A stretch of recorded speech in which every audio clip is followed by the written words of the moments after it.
What's up? What's up, guys? How's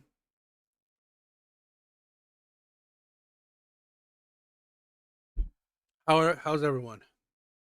Um, it's either you watching the fight or you are joining me tonight. So thank you. I'm not really into the boxing, right? But so I don't have a big desire to go check it out. But I mean, if you guys are, hope you guys having fun. So I'm just gonna watch some things that probably Charlie Kirk related because it's still a fact. It's still it's still a big thing and it's sore and it's um you know I don't know. It's just still something that yo, what's up? What's up? What's up, brother? Yeah. I'm just gonna watch a bunch of things tonight. So if you guys are bored, join me, so let's check something out. All right, let's just watch some stuff. The judicial system is politicized. The educational system is politicized. You couple in with the fact it's the most medicated country in the world. It's very unusual for someone who grew up in Europe to know a large percentage of his fellow students to be on some kind of anti-anxiety medication, some kind of depression medication. These SSRIs remove the humanity from the mind and just wipe their brain. In Utah, gave a pretty powerful address today in which he appealed to people to tone down rhetoric, to get off social media, actually, as much as you can, get back to the real world where 80% of the population exists in America. You're very active on social media. You can be very inflammatory on social media. I mean, some of the tweets you've done since Charlie Kirk's death, the left are evil, murdering scum who kill people or let others kill people. They must be held accountable. They're not the good guys. The compassionate, nice guys want you dead, and they'll do it or encourage us to do it. I get 1,000 death threats a day from these people. We are at war. Civil war was another one. Some people will say, all right, Andrew Tate, you are part of the problem. You are yourself spewing pretty toxic stuff out to millions of people, whipping up rather than calming down the problem. What do you say to that? Well, if you have a point of view, somebody can be radicalized by it, right? If you have any point of view on the planet, somebody can be radicalized by it. And social media, like all things, is a fantastic tool that can do amazing things. But if it's used the wrong way, it can also do very destructive things. I don't think the answer is to start telling people to not talk. I think the answer is more discussion, more debate. Because if you remove debate, the only answer is violence.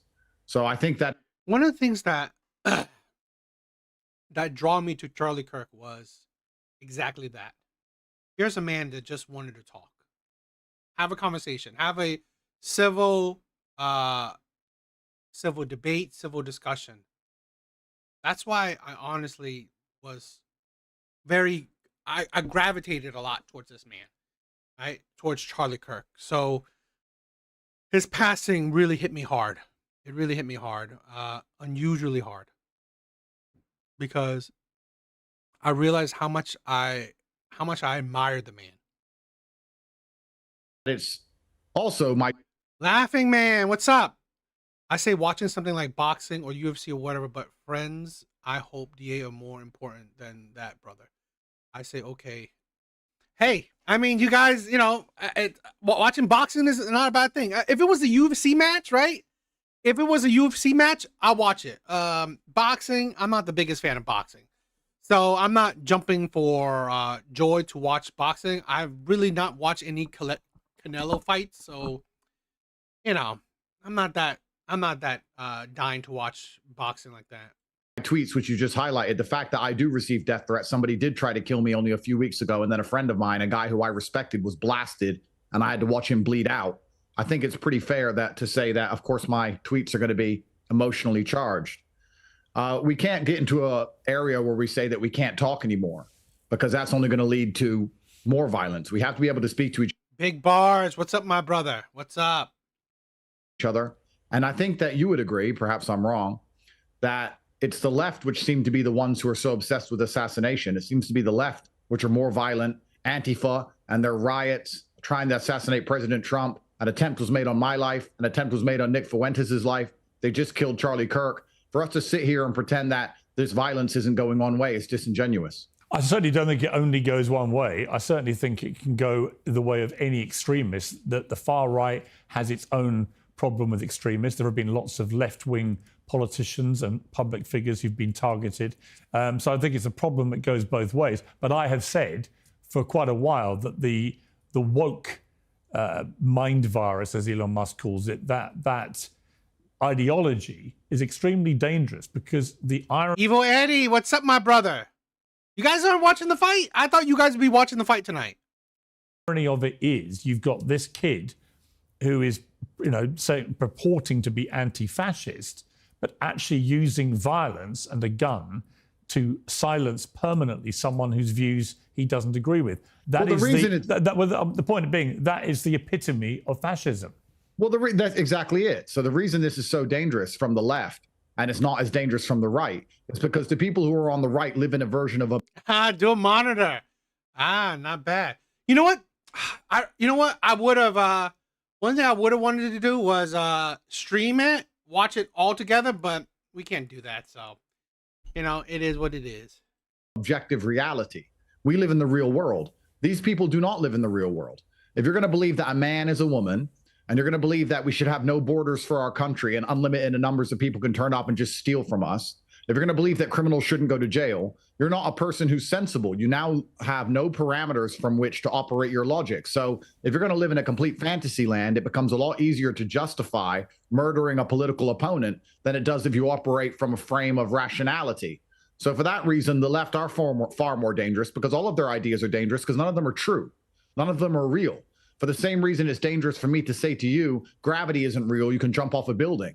If you start believing in things that are completely falsified, completely fantasy, then murder is the end result of all of it. So the left is a serious problem across the world. It's a serious problem across America, especially. You add in a spiritual sickness where we have nothing unifying us in the West anymore. We don't share respect for a flag. We don't share respect for the country we're in. We don't share language. We don't share religion. We don't even share economic prosperity anymore. There's literally... That's the thing where I agree, right? I always view like the left as anti-American. What do they share, right? They don't love the country. They don't really love the citizens. They don't really love they're not really religious. I think they're just destructive human beings. Literally nothing unifying us. And if you're going to remove the capability to debate and discuss ideas, then you're going to have an absolute civil war. And that's what's so sad, that Charlie Kirk literally was the #1 guy trying to speak. He wasn't trying to inflame tensions. He wasn't trying to push violence. He was the guy saying, look, let's talk this through and let me show you why you're wrong. He was the good guy who did the right thing and he caught a bullet for it. And that is truly devastating. But when you post civil war, literally one post just said civil war, what do you mean by that? What do you expect? I mean that civil war is coming if we can't talk to each other. Well, that's a different sentiment. Had you said that, then fair enough. But just to say civil war is... Well, did I give a verb? Well, what you're saying by civil war, you're saying to your followers that you believe there is a state of civil war here. Now, as you know, the Civil War in America was one of the most consequential periods in its history and was waged with gun violence.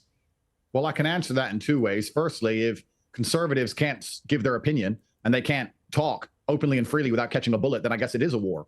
But that wasn't what I was inferring. I was inferring that civil war is coming if we can't speak to each other and unify behind an idea, especially the idea of being an American.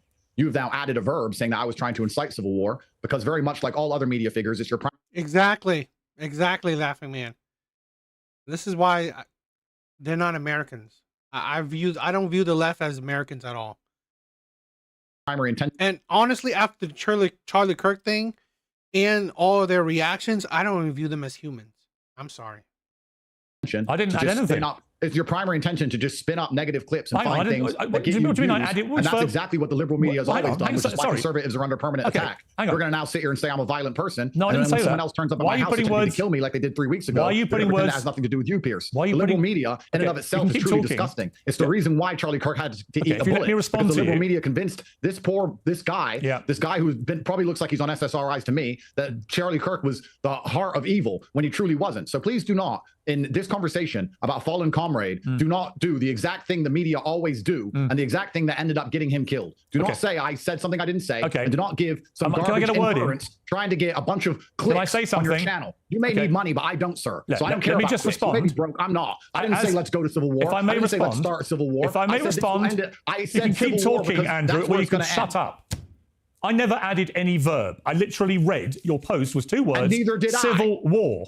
I never added a verb. So the whole pretext for your whole pretext for your little rant about me is based on a lie, which the viewers will know was a lie because they heard what I said. I never added any words to your post. I read out the words civil war and asked you what you meant by it. You then clarified it. You then clarified it. And I would say to you in return that if you don't want people to misinterpret your post, then maybe post what you actually mean rather than posting the words civil war, which I think are incendiary. Thank you very much. It's clear that conservatives are under attack by a rabid left-wing sect of the population, which is being radicalized by media figures, very much like yourself. That is clear. We just saw a man bleed to death in front of his wife and children, purely because the media convinces everybody at home that he is evil somehow for having an opinion. There is an irony. There is an irony. Okay. And MSNBC and all of these people who do this, even after his death, we're constantly trying to make excuses for the shooter. It is disgusting. Okay. And I know you don't care, Pierce, but a man tried to come into my house and stab me 3 weeks ago. So for you to infer I'm saying that we need to have a civil war, it's actually quite heinous. So please be careful, sir. I'm not the one who's... Today's show is brought to you by Oxford Natural, makers of the motives behind it can both get lost in the noise. This summer's Raise the Colours campaign is a case in point, a big push to hoist the English flag across the country as entangled fair-minded protest and patriotism with propaganda and prejudice. People are angry, but not everything they're angry about is true.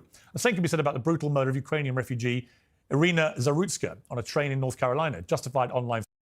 All right, I think that was it for him talking about Charlie. Let's go to something else. Let's check something else. I want to watch a bunch of things that, you know, pretty much they're talking about the whole things with Charlie Kirk. So let's check some stuff out.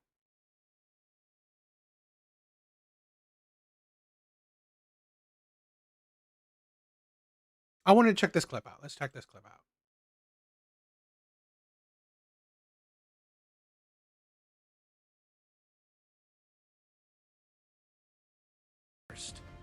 Again, on September 5th, he claimed social media accounts were being paid to attack Trump's tariffs on India.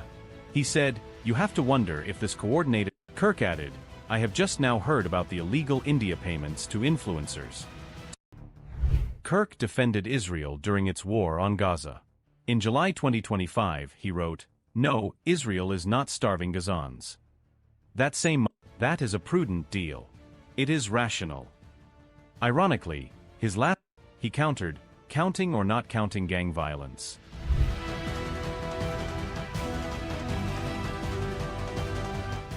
On September 8th, just days before his death, Kirk said on Fox News that young women do not value having children. This is one of the reasons we are seeing a fertility collapse in the West. He criticized women who voted for Kamala Harris, saying, "Young women who voted for Kamala Harris want careerism, consumerism, and loneliness. Trump voters, young men, they want family, children, and legacy."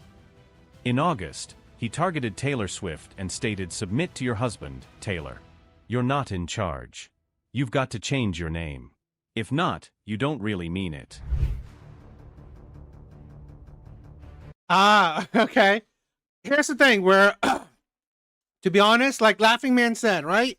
He's thinking that Avengers Doomsday will flop. Let me say this, okay? In all honesty, I don't think it's gonna, I don't know if it's gonna flop or not, but I will say this. I believe a lot of people are not, what would I say? A lot of people aren't particularly enthusiastic, right? About Avengers Doomsday, because honestly, it's, yo, Jay, what's up, my brother?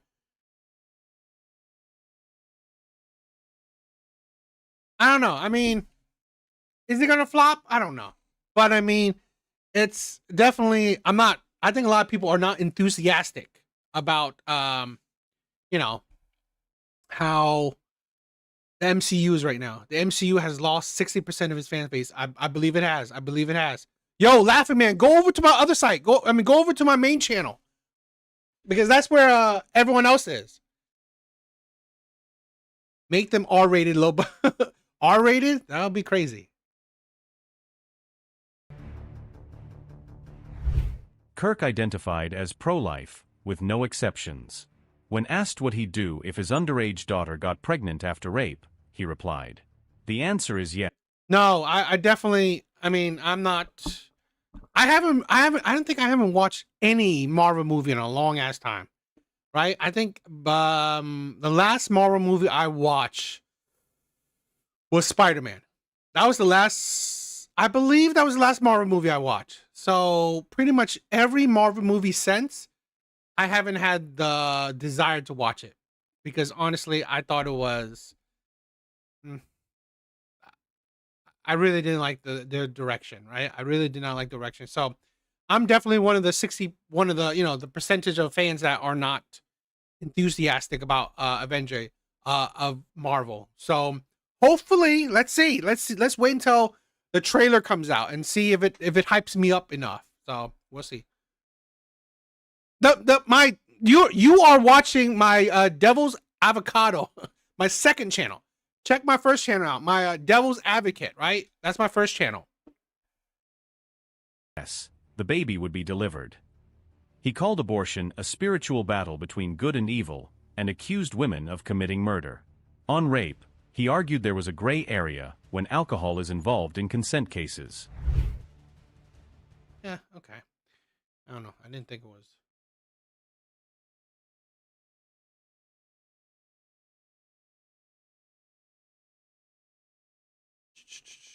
Okay, let me see what I could do. Let me see what I could do.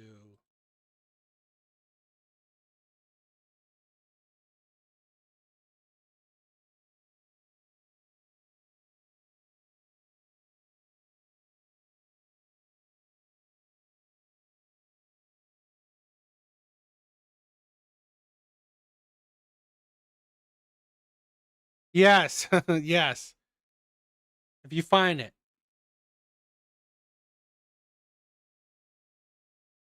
Let's check something out.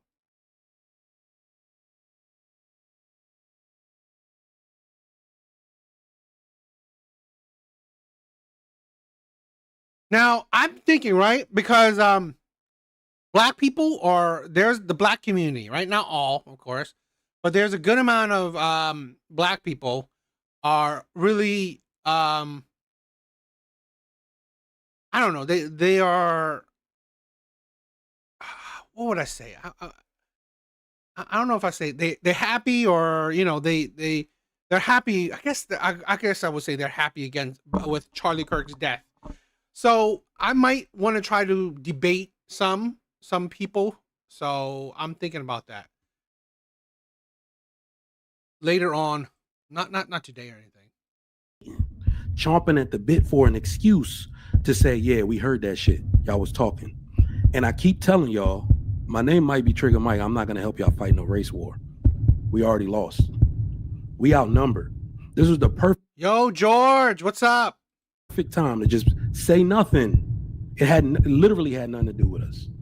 And all of that smoke on the Charlie pack. I'm glad you literally could keep that to yourself and be like, he out of here. If you really have those type of feelings about it, say nothing, because it doesn't help you one way, I will say this, right? All the detractors, I don't want a race war either. I would not want a race war either. I would say this, right? All the detractors of Charlie Kirk, I would say this, they don't have the fucking balls. They never had the fucking balls. He consistently, right, is out in public debating people. Not a single one of these people who are now saying shit, right? Now saying shit about him didn't have the balls to go face to face and debate with this man. None of these people. Yeah. Or the other, and then you making your people a target unnecessarily. And every empathy for someone like Charlie Kirk. First of all, Charlie Kirk don't believe in empathy. He said it's a bad thing. Yeah. See, this is that, see right here.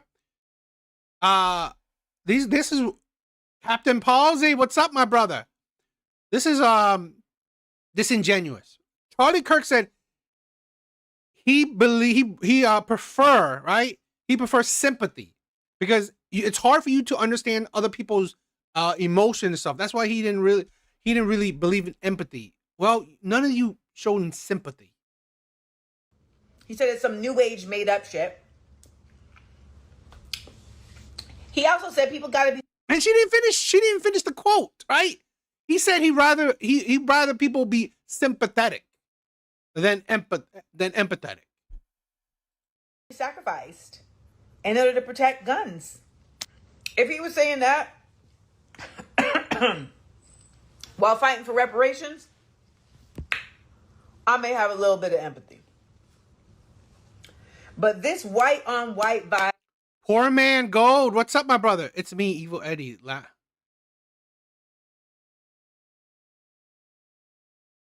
Okay.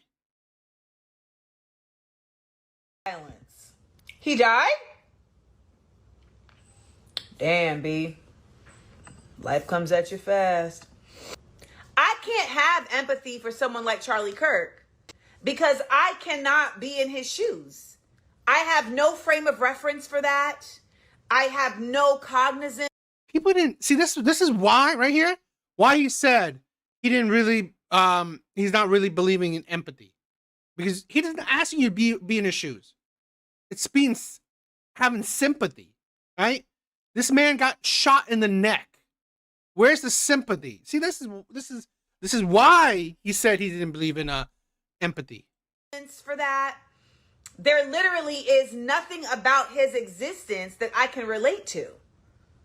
So I don't have any empathy because first, you can relate to being controversial yourself. Right? You can relate to being very opinionated and people are against your opinions. I have no connectivity.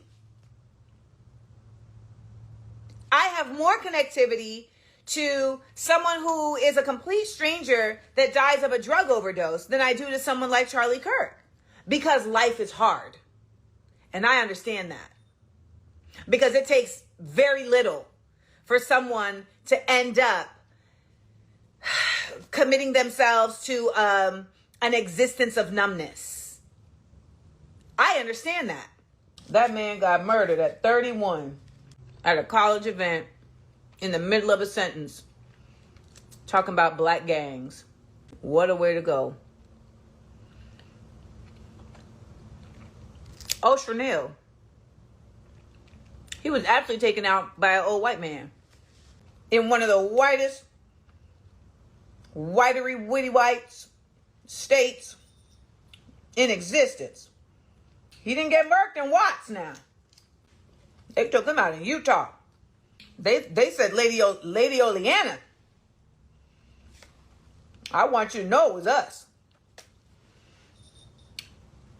Ain't no way it was a black man that took that man out. Not no Utah.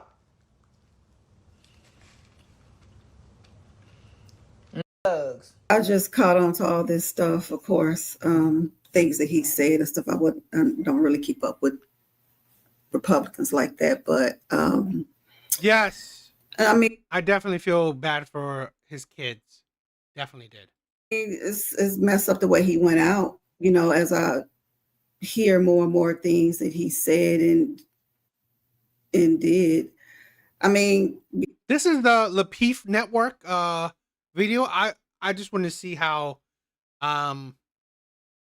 they would react. To be honest with you, it happened in front of his wife and kids. So I do have empathy for that because they had to witness that. But I mean, it wasn't one of us that unalived them. So that's what I have to say about that for now. But I'm still trying to catch up on this story, to be honest with you. So okay. But I don't think he should be. I mean, his political views I heard about all the other stuff recently. And no, I mean, that shouldn't be a reason nobody should take you out. I mean, that's your view. So, but yeah, so I'll let everybody else talk on that. All right. Go ahead, Kia. How you feeling, man? I know this is a very important topic to you. Okay, so my condolences to his family and to everyone that was there, because to hear shots out and everyone's running away is very scary, especially how often mass shootings are happening. I don't think that making fun of his death is okay, but I don't think that we should expect sympathy or empathy from people. He said some very inflammatory and provocative things about marginalized groups of people. And when I give an opinion about, Here's the thing where whatever he said it on public. He will say it to your face. This is what I hate a lot about a lot of these people, okay? If you had the balls, right? The guts, this man was willing to debate you. If you had the guts, none of these people, right? I'm not saying these people in particular. I'm just saying anyone, detractors, okay? You hate his opinions. You had the chance to voice it to his fucking face. Nobody does, right? None of these people. I'm not talking about them again. I'm just talking about the detractors, right? The people who hated his opinions, hated his views. Well, you had the chance to say shit. You just didn't. about something like, let's say, homophobic. I have maybe 1,000 followers. It's not going to be as influential as something. I mean, and I am tired of the racism too. Someone who is directly involved in politics and has a large amount of money involved having an opinion like Black women's brains are smaller than white people, or if I see a Black pilot, I'm gonna be concerned and hope that person is qualified. I never heard the first quote, so I don't know what she's talking about. But the second quote, right? The second quote, yo, Blue Exodus, my brother, it's been a while. I missed you, my brother. The second quote, right? The second quote. Oh, Charlie Kirk once said that if I see a Black pilot, I wonder if he's qualified. Context matters. Okay, speaking on DEI, he's not saying that there's no good Black pilots. No, speaking on DEI, he said that based on race, not based on merit. Okay, how in let's say hypothetically, a white man that's really good pilot, Black man is a really good pilot. Okay, you will now judge it based on race instead of how good of a pilot they are, right? Since they're subsequently kind of, let's say, close to being a good pilot or whatnot, right? Maybe not, but race will be a good or be a higher determining factor. So, thanks to DEI, a kind of program that's not really merit based, well, it's more gender and race based, or put more emphasis on gender and race. That is what the context of that quote. It's not saying that, oh my God, all the Black pilots out there, they're terrible. I don't want Black pilots. No, right? The context matters. That's not just a difference of opinion. That's political. That's politically violent. To have. No, that's not politically violent. He didn't say that, Black people don't qualify as pilots. He didn't say Black people are not good enough to be pilots. Right? He didn't say all the Black pilots right now are terrible. No. He said that within a certain kind of topic about DEI. Those types of opinions about people, or to say, to call someone the C slur, to call an Asian man the C slur. That. I agree. This is the problem I find a lot with a lot of people, that they're constantly thinking about race. So anything, right? Anything and everything you may hear will probably bring back to, oh, this is racist. That's political violence, and it's encouraging other people to also have those same political takes. To have a theory like the Great Erasure, that is political violence. And I'm not saying that he deserved to die, but Amanda Seals is right. Even though I don't agree with a lot of her politics, she's right. He did say that he believed that empathy was a new age thing. He did say that the price that we have to pay for gun control is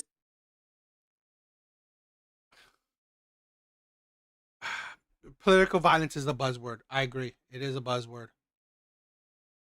some people are gonna die due to guns. And he was so right that within hours of his own shooting in Utah, 3 people died in Denver, Colorado of a mass shooting, and over 70 children in Gaza died yesterday. So also it was my birthday. But yeah, so it's sad, but I don't think people should celebrate. But I don't think people should. I don't think people not having empathy for it. I don't think it's upset. He had a family. Everyone has a family. So rest in peace to him. Oh, everyone has a family. So why did people care? It's like that. See, I find that really idiotic. Oh, everyone has a family, so doesn't matter about his family, right? Well, then why would you even protest George Floyd? Why? I mean, people die by the police or people die in police custody. Why? Why even care, right? It's like you want to pick and choose. Oh, I care about this, but I'm not gonna care about that. Just be honest about it. She can sit and spin. It's sad, and my heart goes out to his family. Okay, yeah. After this, we going to DJ Hemp, Trigger Mike, and then Miss Pearl. So and then we'll go. I think that just seeing him get shot the way in which he did, you can be taken aback by that 100%. I just wonder more so, Marcus, like what's the goal of the people who are talking about smoking on the Charlie pack and all that? Like, what is the goal of those people? Because Famous and Infamous has very similar results. And so when you're talking like that, you actually furthering whatever he did say, So if you're trying to help his message, by all means, keep speaking out in that manner, but it doesn't have the effect in which we think it has. So that's kind of one thing I'm trying to analyze. Like, what do you really? I wouldn't even play my cards. You know what I'm saying? I'm keep it quiet. You know what I'm saying? And let it marinate how it's supposed to marinate. Now you're gonna have copycats. You're gonna have people that want to outdo him, right? And then now you got people on the fence, right? That maybe want to avenge him, and then all they see is what is in their algorithm. Black people talking shit about him, And then what happened? So now for me, it's more on high alert now, right? Walking through daily life. There's a fever pitch for me, you know what I mean? With my kids, my wife, and all that. Like, so my 2 older daughters, I had to drop them off back and forth to school now, at least for a couple weeks, just to make sure everything copacetic. Because you don't know what people are willing to do, right? People try to go down in history for a multiplicity of reasons. And now you got the vice president walking them out. This shit ain't going to go how we think it's going to go. It's not a joke in time, in my opinion. Just piggybacking off what Ham said, I'm 100% in lockstep with that. I personally believe that this was the perfect time for Black people to shut the hell up and let them have that. We ain't had to say nothing. The only thing that I was worried, I was like, what's the race of the shooter? You're not Black, they in Utah. Just like she said, let them have this one. So just like he said, now everybody on high alert. I had to spend all day looking at disgusting messages because people want to poke fun at that. I went to the gun range earlier to test fire something I was building. Shit was packed. It's Thursday. It's never packed like that. I wonder why, right? So the interesting thing is that people are not really understanding that 3 HBCUs got locked down because of threats. That is the extreme. Just like DJ Hemp said, those are the bad actors, the extremists that have been waiting, chomping at the bit for an excuse to say, yeah, we heard that shit. Y'all was talking. And I keep telling y'all, my name might be Trigger Mike. I'm not going to help y'all fight no race war. We already lost. We outnumbered. This was the perfect time to just say nothing. It literally had nothing to do with us. And all of that smoke on the Charlie pack. I'm glad you literally could keep that to yourself and be like, he out of here. If you really have those type of feelings about it, say nothing, because it doesn't help you one way, or the other. And then you making your people a target unnecessarily. And I'll just say this. What you mean you ain't gonna fight though? You trigger Mike. I know. No. I already got my house in Panama. I'm out. That shit. Listen, let me just say this. The reason I get so confused when these things happen is because of what has historically happened to Black people in this very country.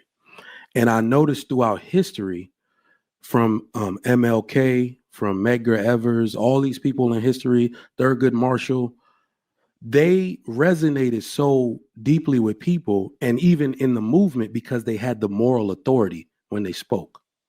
And every time I see people commenting the way they do on white, or, if somebody dies, and showing a lack of sympathy. Empathy is not the word to use. I agree that I've seen a lot of Black women's takes. Very, very disgusting. Showing the lack of sympathy for that cause in any effect, we lose moral authority every time. Now it's just a tit for tat. And like I said, we're going to lose.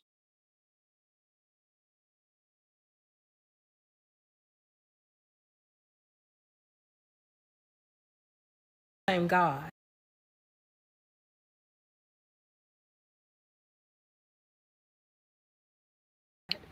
You don't serve the same God as me anytime you can get online and celebrate the death of a man who gave his unsolicited opinion just like you do. To fix your mouth and make jokes about this man losing his life, this man was a husband, this man was a father. But to sit up and laugh and make jokes about it when you do exactly the same thing that he does, which is give your unsolicited opinion. And this is crazy, right? For the longest time, I mean, you guys tell me, right? For the longest time, I've been on the fence if I should get a license, right? License to carry, because I've not. I mean, like, guns are cool and all, I guess, but I've never been on the gun train, right? I've never really, because I just felt like, I don't know. I guess part of me wants to be non-violent, right? But sometimes I don't know. This world, it's getting messed up. Our world is getting messed up. It's getting sick. As time goes on, every month, every year, things get worse. So I don't know. Sometimes I wonder if I should really get a license. Nobody asked you for. There's somebody out there that don't like you either. There's somebody out there that don't like your opinions. There's somebody out there who would do the very same thing to you. So to sit up and laugh at somebody who only gave their opinion, regardless of if you agree with it or not, thinking that it's okay for somebody to take that person's life and sit up and laugh about that, you don't serve the same God that I serve. A lot of y'all wonder why y'all life is so messed up and why you have the problems that you have. It's because you ain't got no God in you. You don't serve a higher power, and it shows. A lot of y'all are demonic. You have some evil spirits. I never listened to Charlie Kirk like that. I would see his stuff come across my timeline every now and then with his controversial takes, but I've never seen anything that he's personally done to justify somebody doing this to him. There's nothing to justify doing this to this man, regardless if you agree with his opinion or not. My prayers go out to his family. This is just a messed up situation, but it goes to show you just how far people will go when they don't like what you're saying. Personally, let me just say for the record, I do not believe that anyone should be taken away from this earth due to unnecessary violence. That being said, I think that this is a case of you live by the sword, you die by the sword. This was his whole rhetoric. Like honestly, thoughts and prayers is all I got. And honestly, not for him, but for his family. Because, they should not have seen that. But again, this is who your father is. This is who you're married to. Things happen. And that man's words hurt a lot of people. That man's words to marginalized groups meaning anybody that is not white. It hurt a lot of people. It was unfair. And so if you go around and I gotta check that, right? I'm gonna check that. I'm gonna check Discord and see if it worked, right? So I'll if I see it, I'm gonna check it out.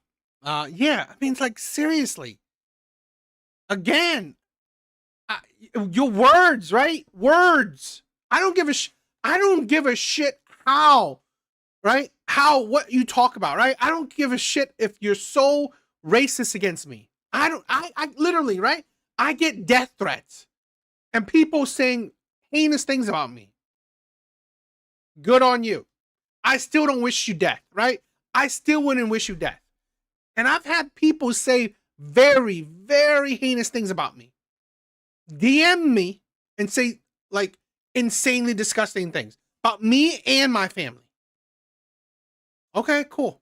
I don't wish death on you. This is the insanity that live by the sword and die. The man wasn't a gunfighter, right? He wasn't out there selling guns. He wasn't out there, I don't know, like playing around with guns. No, he was advocating it. Even advocating for the Second Amendment doesn't mean that, you should die. It's a bad result that you die by guns. It's just, you just say what you want to say, do what you want to do for the empowerment and the betterment of your people. Whatever happens, happens. I don't know what to tell you. It is what it is to me. I'm not celebrating it. I'm not happy about it. I honestly just don't care. I've not spoken on it other than being here. I don't have anything to say about it because I have zero feelings about him. I have zero feelings about anybody connected to him. They mean absolutely nothing to me. So I didn't want the harmful nature of him and what he was trying to do for his people that affects everyone else negatively. I didn't want that. And so he's gone now. What's for dinner? Is all I can say. Like, how far does the apathy go about not caring when people are speaking out for the people that they have a liking to, right? Like his people, like you said. So is it okay to be apathetic when they killed Martin, Medgar, and Malcolm? Is that the same principle? Does the standard change? So you asking me specifically? If, well, I was asking you for Florida. I'll answer more so. Yeah, you could definitely ask. Because I don't care about Charlie Kirk, right? It's inconsequential. Right. But I'm just asking about you play stupid games, you get stupid prizes, you talk your shit, a nigga could clap you for that, right? And so when is the clapping okay, right? So Malcolm got clapped, Medgar got clapped, Martin got clapped, you know what I'm saying? Hampton got clapped, right? Because they were speaking up for their people. And so the apathy is what it is. Is this how this principle works? Well, for me, they shoot Fred Hampton grave up regularly still. Mm-hmm. When George Floyd died, Buddy said. Also, this is the insanity, right? So I find it funny with a lot of people, okay? I'm not saying that you should care. If you don't care, you don't care. But I find it the hypocrisy there. So you cared so much that a man that was a criminal, a druggie, died. Not necessarily, police didn't kill him, but died under police custody, right? George Floyd. You cared so much about that. And you got mad if others don't care, right? This is the thing where you get mad if others don't care. Black lives matter. Okay, I don't disagree, right? I believe all lives matter. But I don't disagree. Black lives do matter as well.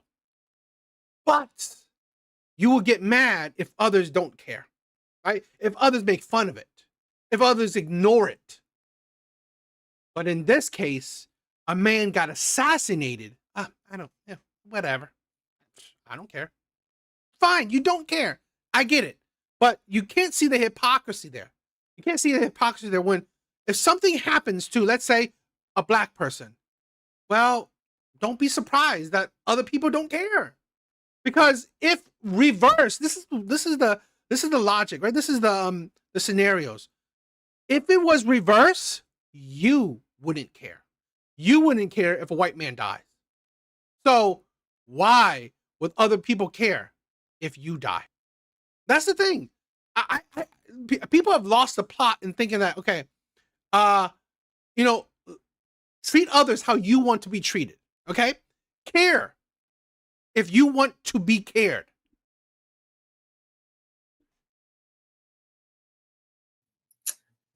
After the coroner report came out that it was a fentanyl overdose, after the testimony, they said it was a fentanyl overdose. Yeah, I don't got no empathy at all in his words. So I'm gonna do him a favor and do what he asked, to have no empathy. Anybody that spend their time.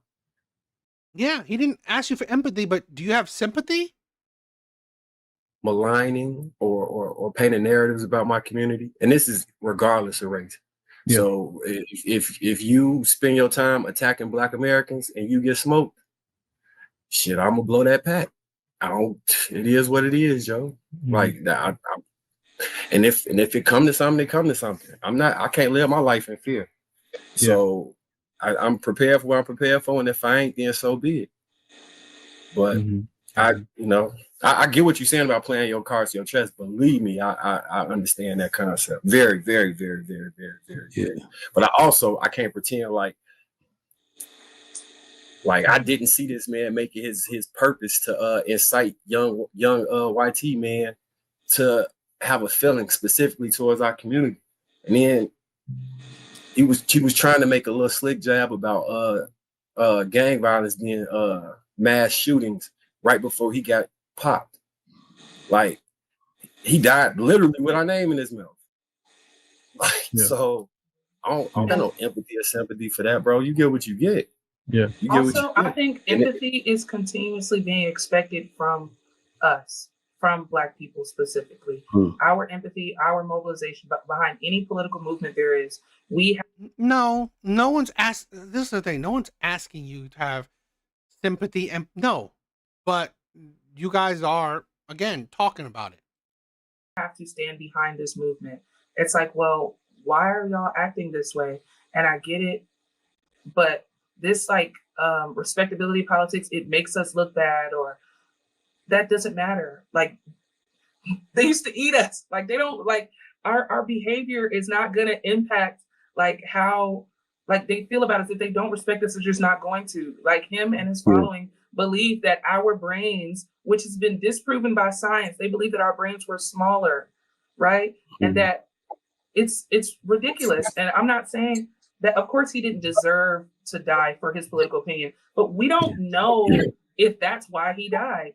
I have, your For You page is curated to you. So I have a TikTok account where I have mostly conservative things to see, what are people thinking, and they think their theory is that, Charlie Kirk was heavily supported by Trump and the right. And he started speaking out about the Epstein files. This is their theory. I don't know if this is the case. We don't know. But their theory, what's trending over there is they're saying. When I saw the headline that he was killed, my initial response was, damn, that's horrible. And I left it at that. I saw the podcast from a few of you guys yesterday. So I was catching some really great points, just trying to fill in. I was already familiar with him. Was I a follower and watched everything that he said and he did? I did not. There were some incidents where I saw him where some points were agreeable. But at the end of the day, he was just a person to me yesterday who was killed. And if anything I took away from it, I just felt like it's even more scary now that people feel so entitled that they could wake up in the morning and come find where you are and kill you because of what you believe in. I'm not gonna go back and forth with nobody about what he said, what he didn't say. I'm not trying to justify his death. I'm not looking at videos to, they shouldn't. I'm not doing any of that. He was just a person who was killed. The point of that I want to make is that, like I said, regardless of his freedom of speech or what he was saying, it's the point that somebody felt that confident to go kill him. Just that comfortable. And then you have people that come right behind supporting that part. So there's always going to be something and somebody that triggers you and makes you not want to hear what they're saying, or you may think their rhetoric is intolerable or what may have you. But at the end of the day, I was listening to what you said earlier, Trigger Mike, that you went to the gun range and they was preparing, and that if it's a our war, then you're not going to help us, right? That's what it is. What threw me off about that statement is when none of us involved in doing nothing to him. So if you see them getting mad at people, like the little George Floyd memes they got online and all the ignorant stuff they did in regards to our community, if you see them doing that, and they first thought and get the person who shot him and go get revenge on that community, and it come to ours, that's just what they wanted to do anyway. And no amount of begging and trying to be sympathetic gonna change that. If that's in them people's heart, that's in their heart. You just gotta accept it. There's what do you call it? I think there's several sectors, right? So that's why we said the bad actors, right? There's people that's just talking, and then there's the extremists on both sides that wait for opportunities to do crazy stuff. Now, my question is, like, when did we get like this? Because I'm not trying to gaslight y'all, Kia or Marcus, but I grew up with Black Americans, right? So I can remember, like, in the 90s, right? We play basketball every day. One of the things I learned on the basketball court is that talk is cheap. We talk a lot of trash. You know what I mean? Jade in your face, all that type stuff. And if it's really getting bad, if the contention is getting bad and you ball up your fist because somebody dunk on you, whatever, you look at that person and you say, do something. It ain't really a problem till you do something to somebody. Until you swing, now we really got a problem. When did talking, like, I don't expect anybody to receive the message and some of the divisive rhetoric from Charlie Kirk well, if you Black, but this is what I consider to be racist. So I'm just going to level set here. Charlie Kirk ain't did a damn thing. He did nothing. He talked a lot of shit. I give y'all that. He did nothing. So let me put into perspective what I believe like a racist is that would invoke this type of reaction. Margaret Sanger was a racist. She plotted to put Planned Parenthood in Black neighborhoods, which is why Black people never reach above 13% of the U.S. population. She did some shit. J. Edgar Hoover did some shit, right? Those are the people that I expect to invoke this type of response. Charlie Kirk was just talking shit, right? And I'm intelligent enough. Hold on, Kia, I'm listening to you speak. Marcus, I know you intelligent enough. I'm intelligent enough to articulate my point back to him without violence. That's where I'm coming from with it. But my point is, we didn't respond with violence. This literally, like, at the core, has absolutely nothing to do with us. So no matter what using your example about, we can articulate, if they feel a way about the words, then they should use words to respond. Like, I don't understand why we ain't use this time to address white on white violence, because this seems like a prime example to talk about the political field and how it's heightening up, and that he just popped in front of the wife and kids. I think when you address white on white violence, then we can look at the sphere in which that happened to the wife and the child to see that happening. And I think that it's somebody needs to do something about this white on white violence, because it's been plaguing the political arena for too long. They just popped some of the Democrats. It's several instances. They've been trading pop shots at a high level, and these people got access to a whole lot of we're not talking about regular people on the street. We're talking about political affiliates with police connections, CIA connections, federal. They could be doing literally anything. This white on white violence has to stop. This has to stop. And I'm appalled you didn't bring it up. As much as you love to address intercommunal violence, why are you not addressing this white on white violence, Trigger Mike?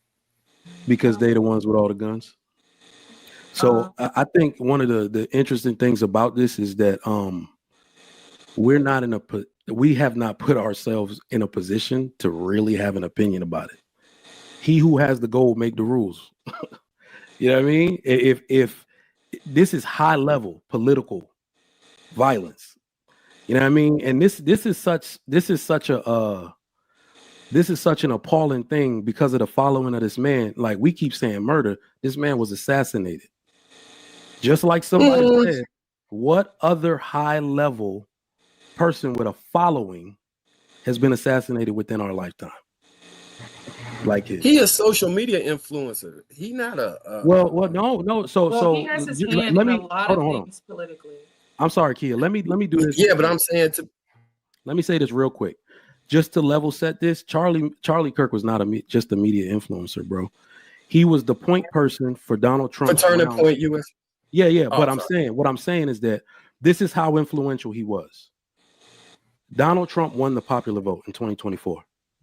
That was almost impossible. And he did it because of young conservative white men converting over to his cause because of young men like Charlie Kirk. That's how influential he was. Okay.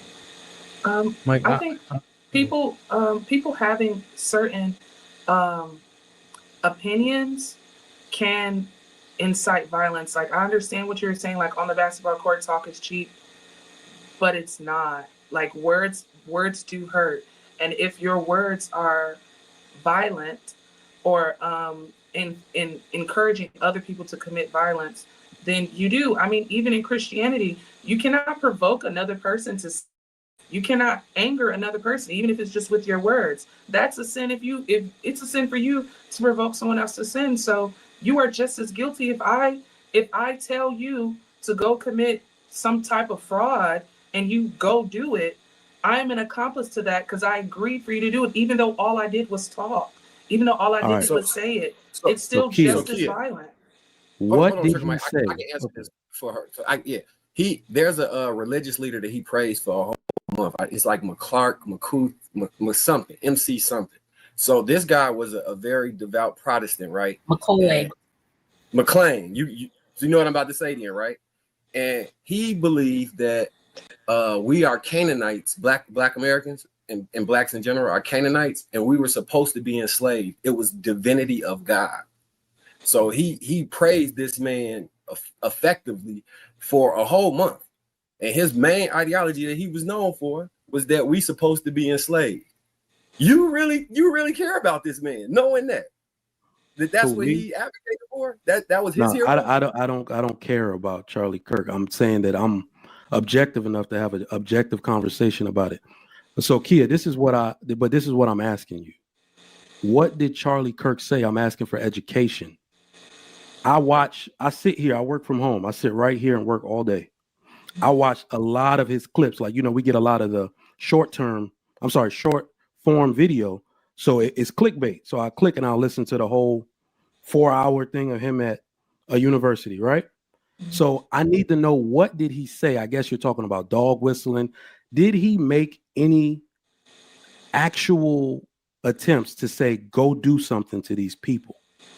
Like, where did you hear that in his speech? So me and Charlie Kirk, I don't know him personally. I started debate when I was in 8th grade, and Charlie Kirk has been a public figure in the debate scene for over 15 years. So this has been since I was a freshman in high school. So men like Charlie Kirk and Ben Shapiro, I would watch their stuff because these were considered the great new debaters. Mm-hmm. Charlie Kirk has said things like the Civil Rights Act was one of the worst mistakes that we've made in history, in American history. I have some quotes pulled up of his. Sorry, I don't have my glasses today. It was the worst mistake, and that ties back to the Civil Rights Act was the worst mistake that we've ever made. Mm-hmm. Yeah. And that ties back to that the religious context. Then he said Martin Luther King was okay. You got it. No, I'm sorry. Go ahead. He also said that Black people were the best time for Black people was in the 1940s. The best time for Black people was during Jim Crow. Okay. That is. Here's the thing where I want to say that. She said that, okay? During the 1940s, okay? Black people were actually economically on the rise. They were doing better than ever before. And they were trajected to be doing better and better every year, okay? During the 1940s, there was less, violence in the Black community. There were more marriages in the Black community more than ever before. The Black community had more marriages than any other ethnic groups. Any other ethnic groups, they had the most marriages, right? Most marriages. The economic power in the Black community was growing. Now, with all the racism, right? With all the racism that was happening around them, this is the context, right? This is the context that these people love to negate. Oh, I took this quote, but you know what? Whatever else he said, when he clarifies shit, I don't want to talk about. Because during that time, Black Americans were economically growing in during those times, Black people were growing in economic power. Family were stronger than ever. Marriages were higher than ever in the Black community. Now, during time where they had so much other issues, now, right? Economically, Black families are doing worse than ever. And marriages are non-existent in the Black community, worse than ever. So that's what he's talking about. That's the context. It's violence. That is violence. Saying that a group of people is are you only using, productive when they are subjugated, that is violence. Were Black people subjugated in 1940? During Jim Crow? Subjugated. Do you know that the word that you're using? Yes, I do. Were they still enslaved in 1940? Plenty of Black people were still enslaved in 1940, yes. Okay, generally, like Jim Crow is not associated with slavery per se. It's a group of laws to maybe subjugation suppress the prominence of Black people. The wrong word. Maybe subjugation wasn't the right word. Oppressed, I'll say. Okay, yeah, fair. All of that is fair, right? Now, what I'm saying is that Charlie is Kirk, that not violent? No, that's why I'm like, that's not violent. Contextually, that's not violent. I told you all this man did was talk. Hold on. That's not violent. But Mike, but I need to interject because your question is loaded, because you know that the answer, she's not going to be able to find something that specifically says go out and harm people, right? Yeah, but I understand. There's ideas that get put in people's heads, right? That put a battery in their back and then they start to act foolishly, right? Also, It doesn't make sense what you're saying about words shouldn't do X, Y, and Z. We know words hurt and people get punished because words are the first thing that people open up with before hands start flying, right? Yeah. This is kind of the insanity, right? By your ideology, it was fine or it was understandable that MLK died. By your ideology, it is understandable that Malcolm X died. By your understanding that if there's any Black leaders that died, it is understandable. It is what it is then. Do you not see the hypocrisy in that? It's Sparta. You remember when he got kicked down the hole? Because shit happened yet from his words. He's extremely divisive like that, right? He's not one of the people that I look at. He wouldn't even be somebody that I look at like that. But Mike, take this walk with me. What's the key word you just used? Yet. And then the D word. Pause, just in case. Yeah, I'll refresh my memory. Divisive, right? So what happens when you cause division amongst people? Right now they're pitted against each other, hence divisive. Absolutely. So what I'm just saying, I understand. I catch your drift. And this is the issue that I take with it. Sure. I don't think Charlie Kirk was any more racist than I am. Oh, he You see what I'm definitely saying? racist to me. What I'm saying is that any dog whistle that he has said, I've said the same shit about white people. I've seen people on panels say that we should do the same shit Okay, to white all right. people. You know why this is or go these ahead, crack- Mo. Hey, Marcus, real quick, because Jazz, I don't know if Jazz or True Talk yet. I just don't want to. Yeah, I just got off the phone with JR. I was supposed to go. Hold on, I was supposed to go to True. You got in Yeah, trouble? You You the reason. This is DJ Hemp fault because I was sitting here quietly listening, minding my merry little business, and then you had the pose. And if anybody has ever watched the show, they know exactly what my trigger.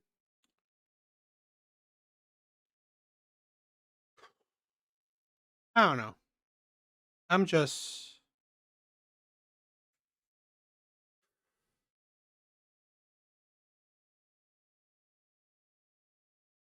I don't know.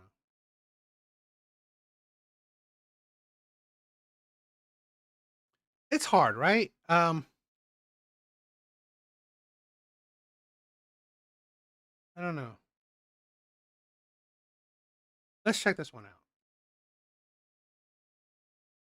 We've heard so much in the past 2 years about the threat to our democracy. So let's be very clear. The greatest threat to democracy is the idea that words in themselves are violence. This insidious belief that opinions should be crushed, cancelled, or as we've just seen, gunned down in cold blood.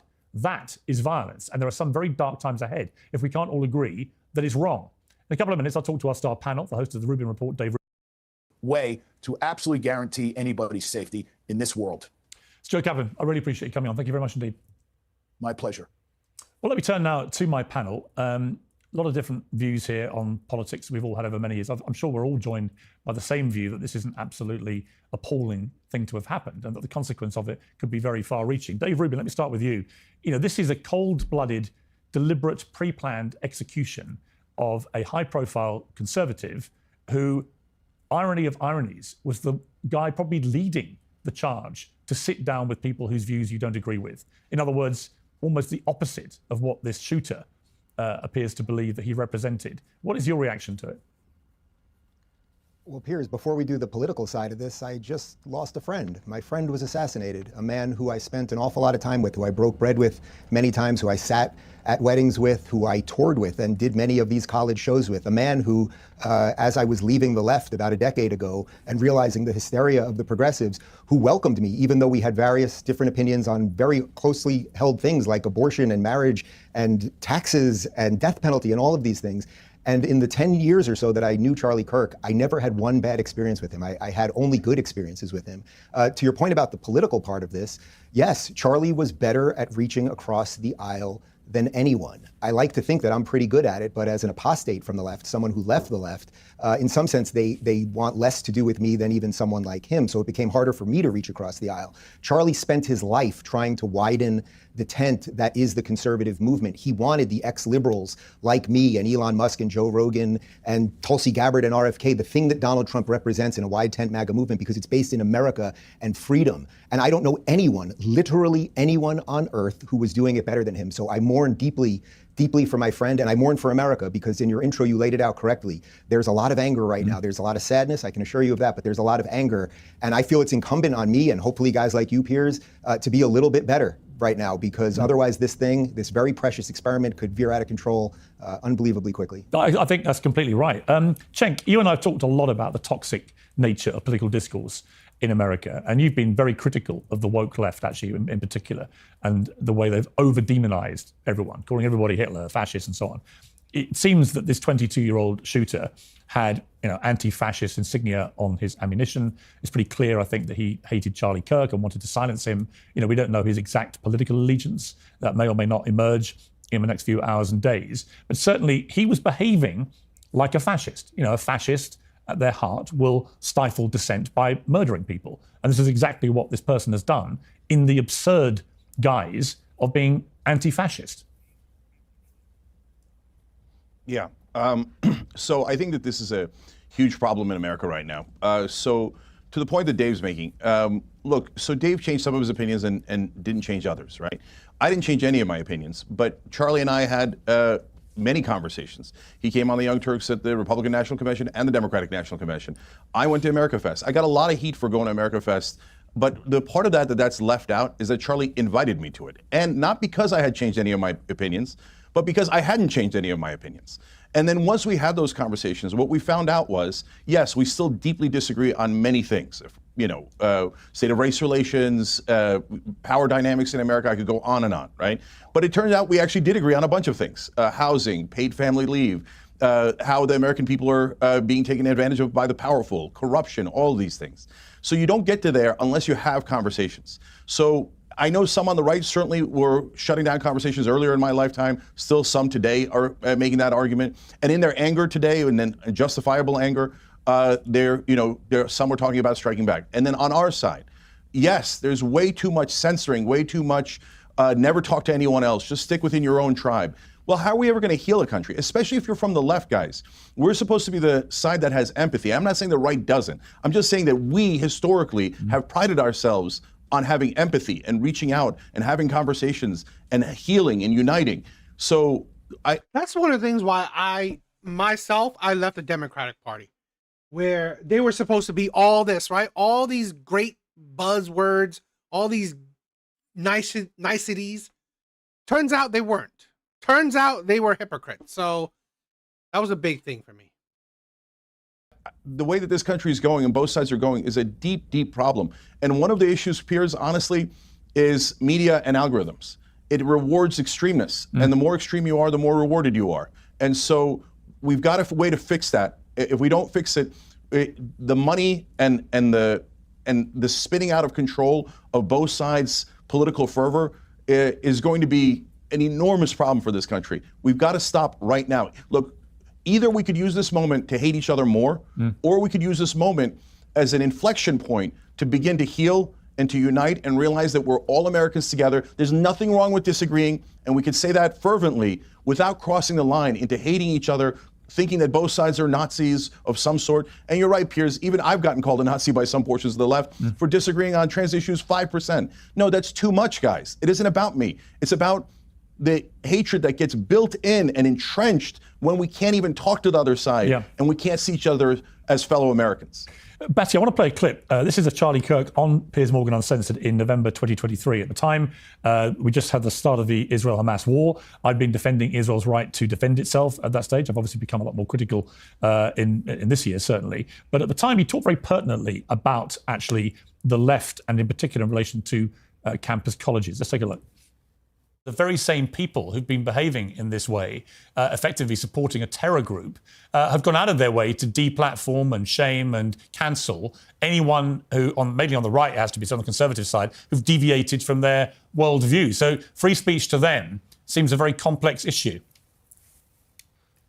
No, that's right. And look, I mean, we have to be disciplined in how we advocate for dialogue and free speech. And when I go to these college campuses, it's come very clear, and you see this now manifesting in some of the larger censorship regime that is taking over the West, that if a young student finds disagreement with a conservative or... God, it's hard. It's hard watching Charlie Kirk. It's hard. You guys might know him because I usually watch his videos not on stream. But man, I've watched a lot of his stuff, so it hurts. Somebody on the right, they don't just find the ideas objectionable. Some, in fact, a majority by a recent Pew poll, want to use force to try to silence and stifle and even censor those differing ideas. I mean, how prescient, Batty, those comments seem now, because that's exactly what has happened here. What's your reaction to Charlie's murder, and how do you feel about the way things may go from here? Thank you so much for having me, Piers. It's obviously still very raw for a lot of us. I'm finding myself very caught between, on the one hand, wanting to honor his legacy of unity through debate and coming together to take down the temperature, and then wanting to honor his legacy of telling the truth. And the truth is, this is not a both sides issue. The killer killed him, according to police reports, because he found Charlie Kirk to be spreading hate. This is a view shared by every single prominent Democrat. Yes, there are people on Blue Sky advocating for violence, but what actually caused this was the utterly quotidian, utterly ubiquitous demonization of the political opposition from the left. And it has just led to violence because they said the other side were Hitler and Nazis. They said that speech is violence To combine those two things together is to sign the death warrant of prominent conservatives. And that is what we are seeing again and again and again. And it is utterly facetious to suggest that there is any comparison between political violence on both sides. Every example they bring is not actually showing that, whether it's Governor Shapiro, whose attempted assassination was from a Free Palestine leftist, or whether it was the Minnesota assassinations, which were from somebody who said he was operating at the behest of Democrat Governor Tim Walz. There is a culture among Democrats at the highest level to suggest that their political opposition are a danger, and that suggests that their lives are forfeit. And I want to come together. I do. I love what Shank said. It brought tears to my eyes. I had to reach for a tissue while you were playing Charlie's words. But at the same time, we cannot unite with people who are lying to our faces about who we are, who will not take responsibility for the fact that they suggested that we are Nazis because of totally legitimate views that reflect the majority of Americans. So what I say is, let the left say we were wrong. It is legitimate to vote for Donald Trump. It is legitimate to be pro-life. It is legitimate to believe that there are only two genders, and we were wrong to suggest that that was not the case. We were wrong to say that that is hateful. When they say that, I am waiting with open arms to take down the temperature. Lewis Goodall, you are on the left, and the one thing that's really struck me about this, I don't dispute for a moment that there are people on the far right that commit a lot of acts of violence and can be equally hateful. That's my personal view.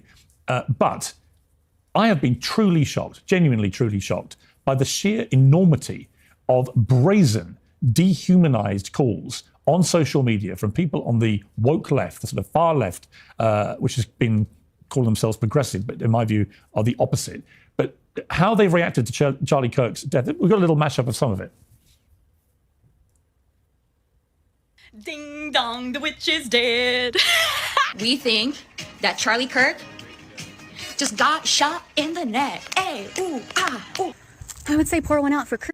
It's a bunch of white people. I swear to God, this is a thing where, I don't know. This is the insanity of it. It's like, I don't know. It's like a lot of them are very mentally unstable. Turkey boy, but I don't waste good beer on little bitches. Charlie Kirk just got put down like a fucking dog in Utah, and I could not be happier. I will not ever feel bad when bad people get what the fuck they deserve. Fucking stoked right now? You wanna know why I'm so fucking stoked? Fucking yeah! CK got AK'd, and he's gone. He did say that gun deaths were an acceptable side effect of gun rights.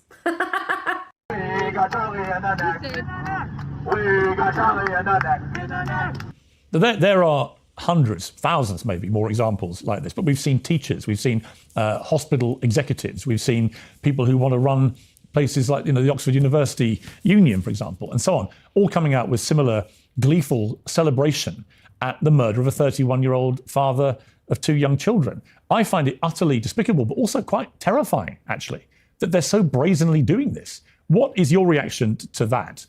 Well, Piers, my reaction is that I think it's reprehensible. And I think it is part of a much wider pattern of behaviour, driven by partly social media, but in particular the hyperpolarisation of American politics, which is part of a big trend of legitimising violence, of making violence an acceptable means of prosecuting your politics. Where I would disagree, possibly with you, possibly with other members of the panel, is that this is somehow just confined to the left, or the idea that this is just happening on the left. Yes, there have been examples of that. We've just seen it just now. I was disgusted at the reaction to what happened with Luigi Manzioni earlier in the year. Very similar sort of phenomenon. Yeah. But let's see where it's happened in other parts of the right. Do you remember what happened with Paul Pelosi, for example? Nancy Pelosi's husband, almost killed to death. What was the reaction of not just some random left-wing accounts, not some teacher, not whatever, but Don Jr., Donald Trump Jr. He decided to put out a picture of a hammer and some underpants and say, I've got my Paul Pelosi Halloween costume tonight. This is the wider legitimization of violence that we're seeing. And let's just have a look. I mean, let's talk about some accounts that I've been looking at. You've been horrified what you've seen on Twitter, some stuff I've seen on Blue Sky, some stuff I've seen on X over the course of the last 24 hours. Liberals can never be allowed to run this country again. How can you coexist with people that want to murder you? If you vote Democrat at this point, you're a demonic, evil person. I will support whatever saves our country. Trump has a blank check as far as I'm concerned. I could go on. Well, Bill Maher, he's, I mean, this is a thing where to be honest, I think a lot of people should stay away from the left now. I really do. I could go on and I could go on. And I could give a list of all of the many occasions we've seen in recent years of right-wing, hard-right, far-right terrorism that we saw against what happened in Minnesota. I mentioned Paul Pelosi, Josh Shapiro. In fact, I disagree with just as a matter of fact. Investigators found in the Shapiro case online activity and writings that included extreme right-wing, anti-Semitic conspiracy theories and rhetoric against Shapiro, who is, of course, Jewish and a Democrat, and in Michigan. And even in the last 24 hours or so, what do we see from Laura Loomer on Ilhan Omar, the Democratic congresswoman, Laura Loomer being a very senior MAGA person? At the end of the day, everyone needs to realize that Ilhan Omar is a bloodthirsty Muslim terrorist sympathizer who has no place in our country. Her presence in Congress is a national security threat, and she's an enemy from within. So please, the idea that there is some sort of asymmetry on this. The fact of the matter is, America and indeed the UK as well, we've got into a really negative cycle here where basically the temperature goes up and it goes up and it goes up. And then sometimes some of the people who are responsible for that turn around and go, God, I can't believe it's so hot in here. Everyone needs to pull back from the brink. Social media needs to actually be reformed and needs to be changed. Elon Musk has been pretty responsible for some of this stuff that we've seen as well. So let's not pretend. If we pretend that this is just a problem of the left or of liberalism or of wokeism or whatever you want to say, this problem is not going to be any better or get any better. Let's use this as a moment for all of us to look within ourselves and decide to be better. Okay, we've been joined on the panel by PBD Podcast's Angry Patriot, Vincent O'Shannell. Vinny, great to have you back on Uncensored. I'm sorry it's in such awful circumstances that we're talking on this Friday. But your response to what Lewis Goodall's just said, that this is a problem on all sides, that political violence has been ratcheting up and that there's a collective issue that needs to be dealt with. Well, Piers, thank you for having me, and hello to everybody on the panel. Piers, I'm sorry, but trying to compare a photo of a Pelosi hammer for a Halloween thing to somebody getting shot in the neck in front of his family at a campus is unbelievable. The fact that you're trying to make the two comparison is absurd, okay? And if we want to, since you're on the left and you have those beliefs, give me something that the left is positive about. Because from what we're seeing, they're pro-abortion, they're pro-celebrating assassination, they're pro-open border. Give me something positive that the left is running on. Because at the end of the day, they're at the Democrats' 35-year low approval rating. And Piers, I have to go a little bit deeper. This isn't about left. This isn't about right. Charlie was a proponent. He was a Christian praising Jesus Christ everywhere that he went. And I think that's where we are, Piers. Ephesians chapter 6, verse 12 says, "For we not wrestle with flesh and blood," Piers. It's principalities. It's evil. It's dark forces in high places. And it drives me crazy, Piers, that we've gotten to this point. And when Tim Walz and these people are like, well, I woke up, I wanted to hear bad news. Hearing TMZ lying when their freaking people are back there cheering of a murder of a guy that did what, Piers? He went to college campuses. He was peaceful. He just wanted to have a debate, a conversation. And it is the left. Okay, when Joe Biden got diagnosed with colon cancer, who was celebrating? How many thousands of people were out there praying and hoping for this guy to recover? Okay, no, there's something that's captured, Piers. That image, that montage that you played, did you see the eyes of these people? Yeah. They are captured by something dark and they don't even know it, Piers. That's where we are. And I want to say something, Piers, before I give it back. Charlie was not murdered. He was martyred. And I want to say this in the Bible, and I'm sorry, I never was this guy, Piers, but we're at the tipping point. We are here. We have to understand that it's God or you're on the opposite side. And Revelation chapter 6, verse 9-10 basically says, decided to try to use violence to overthrow democracy. That is the definition of the legitimization of violence in the political process. Excuse me, since you're such an American historian, how many people died on January 6th? One, Ashley Babbitt, a fellow United States Air Force, excuse me, let me finish. A United States Air Force veteran got shot subsequently in her freaking neck. Why? Hold on. Why? Because she was unarmed and she was advancing to a hall. Please, I'm 100% with you. I don't condone any violence. But the comparison is not even close to what the left does. So let's have some statistics from your own government. They promote it. Let's have some statistics from your own government. These are your own government statistics. No, I know you might not want to listen to the facts, but this is the facts. A study from US government itself says that the majority of political violence in the United States occurs from the right, not the left, from the right. We have also seen in my own country what happened with the assassination of a Labour MP, Joe Cox. We saw what happened in Norway with Anders Behring Breivik. All of the legitimization from your side of political violence. To shooting him in the head and him saying, I want peaceful protesting, and then the FBI the consequence. You know, Piers, I don't know if I've been personally affected, but I know that I've received messages from hundreds of people at this point, ordinary people, many of them had nothing to do with politics, never paid attention to politics, never really cared, who were horrified and shocked by this in a very profound way. And I think it's a number of things. You know, you've just had this very fierce discussion about political violence, and we're talking about politicians. But people forget that Charlie was not a politician. This is a 31-year-old guy who went around college campuses, and now his two young children. I mean, I was putting my son to bed last night, and I was thinking of his kids. And I know that millions of people around the world are thinking about that because they didn't see Charlie as a politician. Because I guess with America's history of political violence, all the way back to Abraham Lincoln, we kind of know that these things can happen. But I think what this has done is it's taken violence into a whole new realm. It's taken violence into the realm of people who just have conversations, for God's sake. And I think this changes everything in a very profound way. Of course, it has the potential to chill the debate, to scare people away from saying the things that they believe, the things that they think are important to say. I hope that doesn't happen. I know that my experience and the experience of many other people who do speak in public over the last few days has been a shock and horror, and perhaps. I really think, I really hope that, I mean, I really hope that it pushes people more to just talk. Don't get scared of having debates, having conversations, civil, right? A civil discussion. Don't get scared. I mean, we need to really push actually having conversations. A battle of debates, a battle of ideology, a battle of, point of views. Fear too that has morphed into resolve and an unwillingness to let this become the way that our conversations become silent, which I think is what Charlie would have wanted. But as for the debate we've just heard, look, I'm in a very conciliatory mood, and I think it's important that we're all responsible with our words. But I found it difficult to sit there and listen to this. Exactly, Eddie. Exactly. More talking, more debates, more exchanging of ideas. I've said this countless times before. You do not have to agree with anyone 100%. You shouldn't. But the insanity that, we can't talk to each other, that is insane. Preposterous conversation you've just had. I don't understand this time last year, I sat across from one of your guests, Cenk, on that particular occasion, in which he tried to persuade me for 20 minutes that Donald Trump was a fascist. That's how the left talks about their political opponents. And I'm someone who's not politically affiliated. I'm just looking at the facts of what I see. We have had for the last 10 years, what has happened to the word Nazi as a result of the woke left's behavior is completely unacceptable. This is a word that we had for a very specific group of people that was supposed to describe people who believe in National Socialism and fascism. These words have very specific meanings, and the meanings that they had were very important for being able to describe people who are actually of that opinion. And instead, both in America and here across the Atlantic in Britain, we've had, and we're not talking about people on Twitter or people on Blue Sky. I'm talking about David Lammy, who's the current deputy prime minister, talking about a group of conservative Eurosceptics and saying they're worse than Nazis. Dave, what's up? We use words. You have now used guns. That is the game you have chosen. You will lose. We are the veterans, rednecks, cowboys, anyone that speaks the truth is now a target. This is a thing where that's crazy, right? That is crazy. Where we are not allowed to just talk anymore, right? There are people that are silencing, right, others just for talking. Insane. Absolutely insane to silence anyone for talking. I hate that.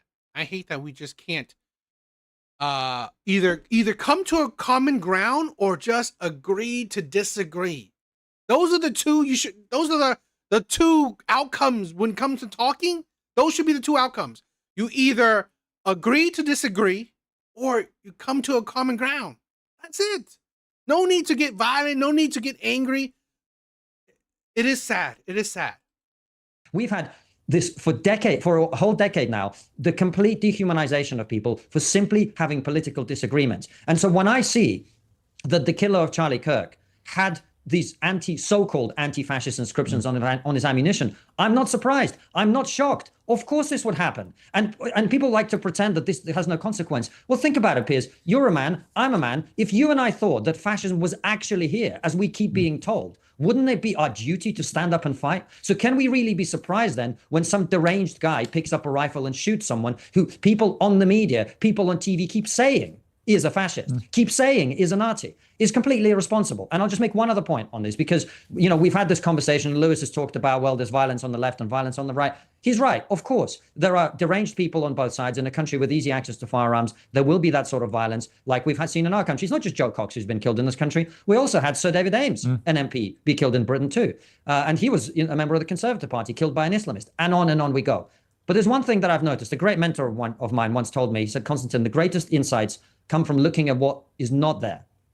And the one thing I have noticed that hasn't been there in my mind, you tell me if this is different for you, Piers, over the last few days, I've had no expectation that there would be burning, looting, riots in the streets, attacks on police officers across America or Britain or the rest of the West. We haven't seen any of that, and we haven't expected any of that. And that's because political violence has been normalized on these far extremes of the left. And when you see...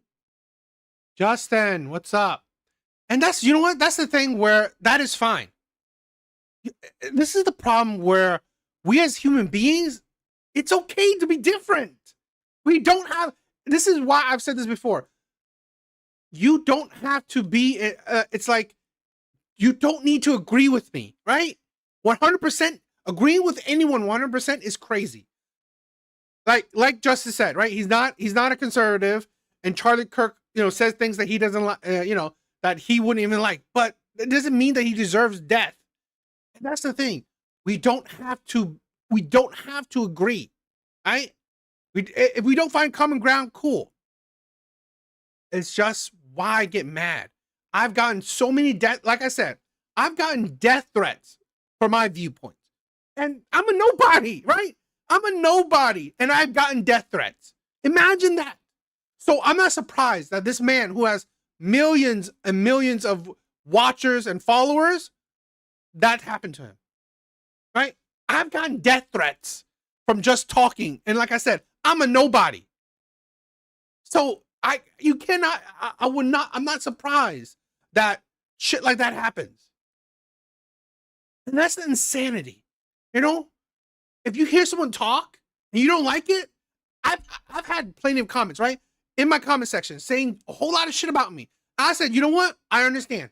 You don't agree with me? Cool. We live in a free country. So if you don't agree with me, you don't have to subscribe. You don't have to follow. Don't have to like, right? You can go watch something else. It's cool. I'm not hurt. I'm not hurt that you don't like my viewpoints. I'm not. But it's like, I will respect you. I don't wish death on you because you don't like my viewpoints, right? I had people saying, "Oh, I hate the things you say. You never say anything good. You never make a good logical opinion." And I was like, that's stupid, but okay, fine. I told the guy, okay, if you don't like my opinions, cool. Just don't assassinate me, okay? So that's cool, right? You don't like my opinions, understandable. You don't have to, just don't assassinate me, right? So you can go watch something else, and it's cool, right? It's like, I've seen so many people that, I don't agree with. I don't agree with them, but it's like, I don't wish death on them. I don't even hate on them, right? I don't even hate people that I disagree with. That's the insanity. I would not even hate you if I disagree with you. No, I was like, oh, understandable, right? We agree to disagree. We don't find common ground.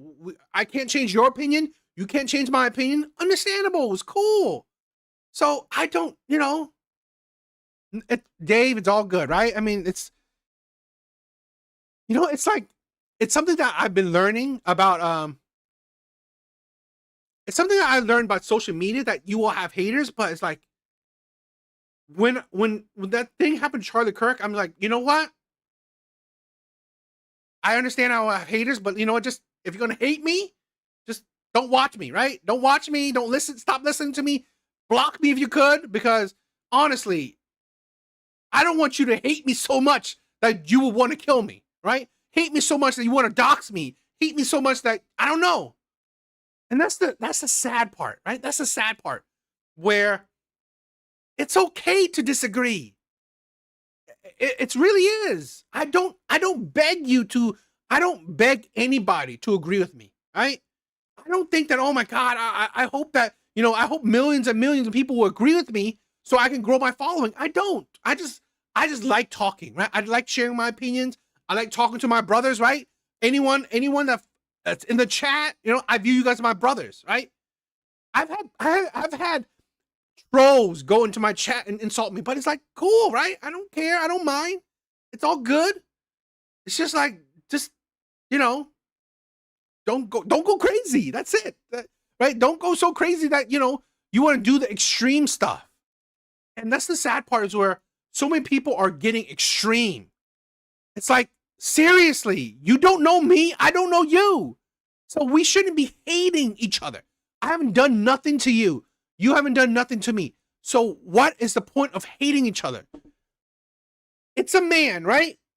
Hated Charlie Kirk. Why would you hate the man?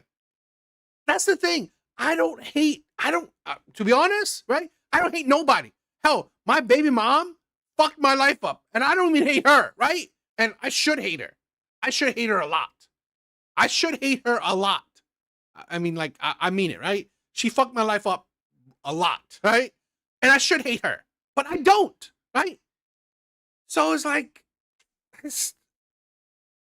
we need to regulate. We need, this is where, you know, and I said this before, where we have a problem with a lot of young men, right? A problem with a lot of young men that they can't control their mind. They can't control their emotions. They can't, then as, let me say this, right? His father, that the killer of Charlie Kirk, right? The guy's father failed him. Didn't teach him correctly, right? And maybe not totality is his fault, but it's a failure. If my child did something that terrible, I feel it's a failure of my teaching. Right? I would feel it's my failure that I taught my child poorly, and my child would do this. So it is sad, right? We have so many young men that are misguided, unguided, and don't know what to do in life, right? I've said this before, right? I want, one of the things where I want to do with this channel is like promote a better mindset for people. It's okay we could disagree. Hell, I don't mind. I would love, this is the thing where if you guys don't agree with me, cool. I would love, right, conversations. I have some call-ins, right? I want to do some more call-in live streams. Call me, right? Mic up. You don't have to cam up, right? But mic up. You disagree with me? Cool. Let's have a conversation. Let's talk with each other. Let's have civil discourse. But I promise I will always be respectful, because I will never hate nobody that has a difference of opinion. We need more of this.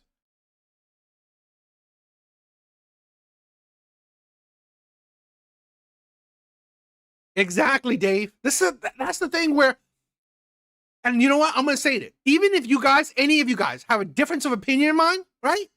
I'll still view you as a brother. I still view you guys as a brother. I still view you guys as even family, right? You guys subscribe. You guys, you know, watch my shit, right? Talk. I still view you guys as brothers, right? As family.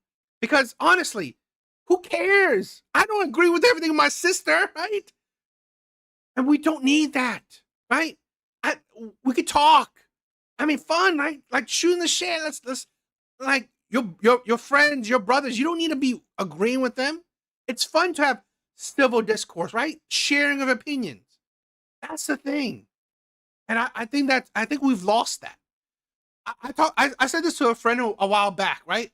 I think we lost being able to have civil, respectful discourse. I'm never going to call you out of your name. I'm never going to like insult you like that, right? I may say some stupid things sometimes, right? Not purposely, but I would never purposely try to insult you or belittle you. We're having a discourse. We're having a conversation. Because this is the thing where I don't hate you when I'm talking to you, and you shouldn't hate me, right? So we need to promote that more. We need to promote that. I want us to try to promote that shit, right? That's what I'm looking for. You know what, Just, that's sad. I mean, I don't disagree, right? That's sad. I'm feeling that more and more, right? Just said it. Civil discourse is like a pipe dream these days. Exactly. Seriously? Why can't a white person talk to a black person having a conversation? You don't need to kill each other for it. Why can't a man and a woman have a conversation? You don't need to hate each other for it, right? Why can't a left, a right, talk to each other? You don't need to hate each other for it. We don't need to be the same, but let's respect each other. That's it, right? Civil discourse. I've said this before. My mind is open. I'm not pig-headed. I'm not stubborn about any kind of idea. If you're logical, right? If you can explain something and make it logical to me, more than likely, I could change my mind. I said this before. Like a couple years back, right? During Trump's first term, right? I was a Democrat, right? I was watching Young Turks. I wanted to vote for Bernie Sanders, Democrat. So guess what? My opinions can change. It's just sadly that the left has been very fucking stupid. So, and you know what? That is sad too, right? What Evil Eddie said, right? Having debates outside is dangerous, right? It's dangerous, and sometimes even debates inside. This is the thing where now I'm thinking about. I don't want to. I hope I don't get big and someone like hates my shit and I don't want to dox me, right? That's why I don't hope to get big, right? I don't need to get big. You know what? I don't need to get big. I'm not dying for 1 million subscribers. It don't matter to me, right? If you hate me, don't subscribe, right? Don't follow. Don't add to my algorithm, right? Don't because there are so many crazy people out there. Yeah, you know what? This is the thing where back in those days, where I did follow them, but they turned me off a lot, right? So I agree with Just. Because honestly, I didn't like their viewpoints anymore. It is a lack of face-to-face. And that's the sad thing, right? Dave said it, it's a lack of face. And that's the thing where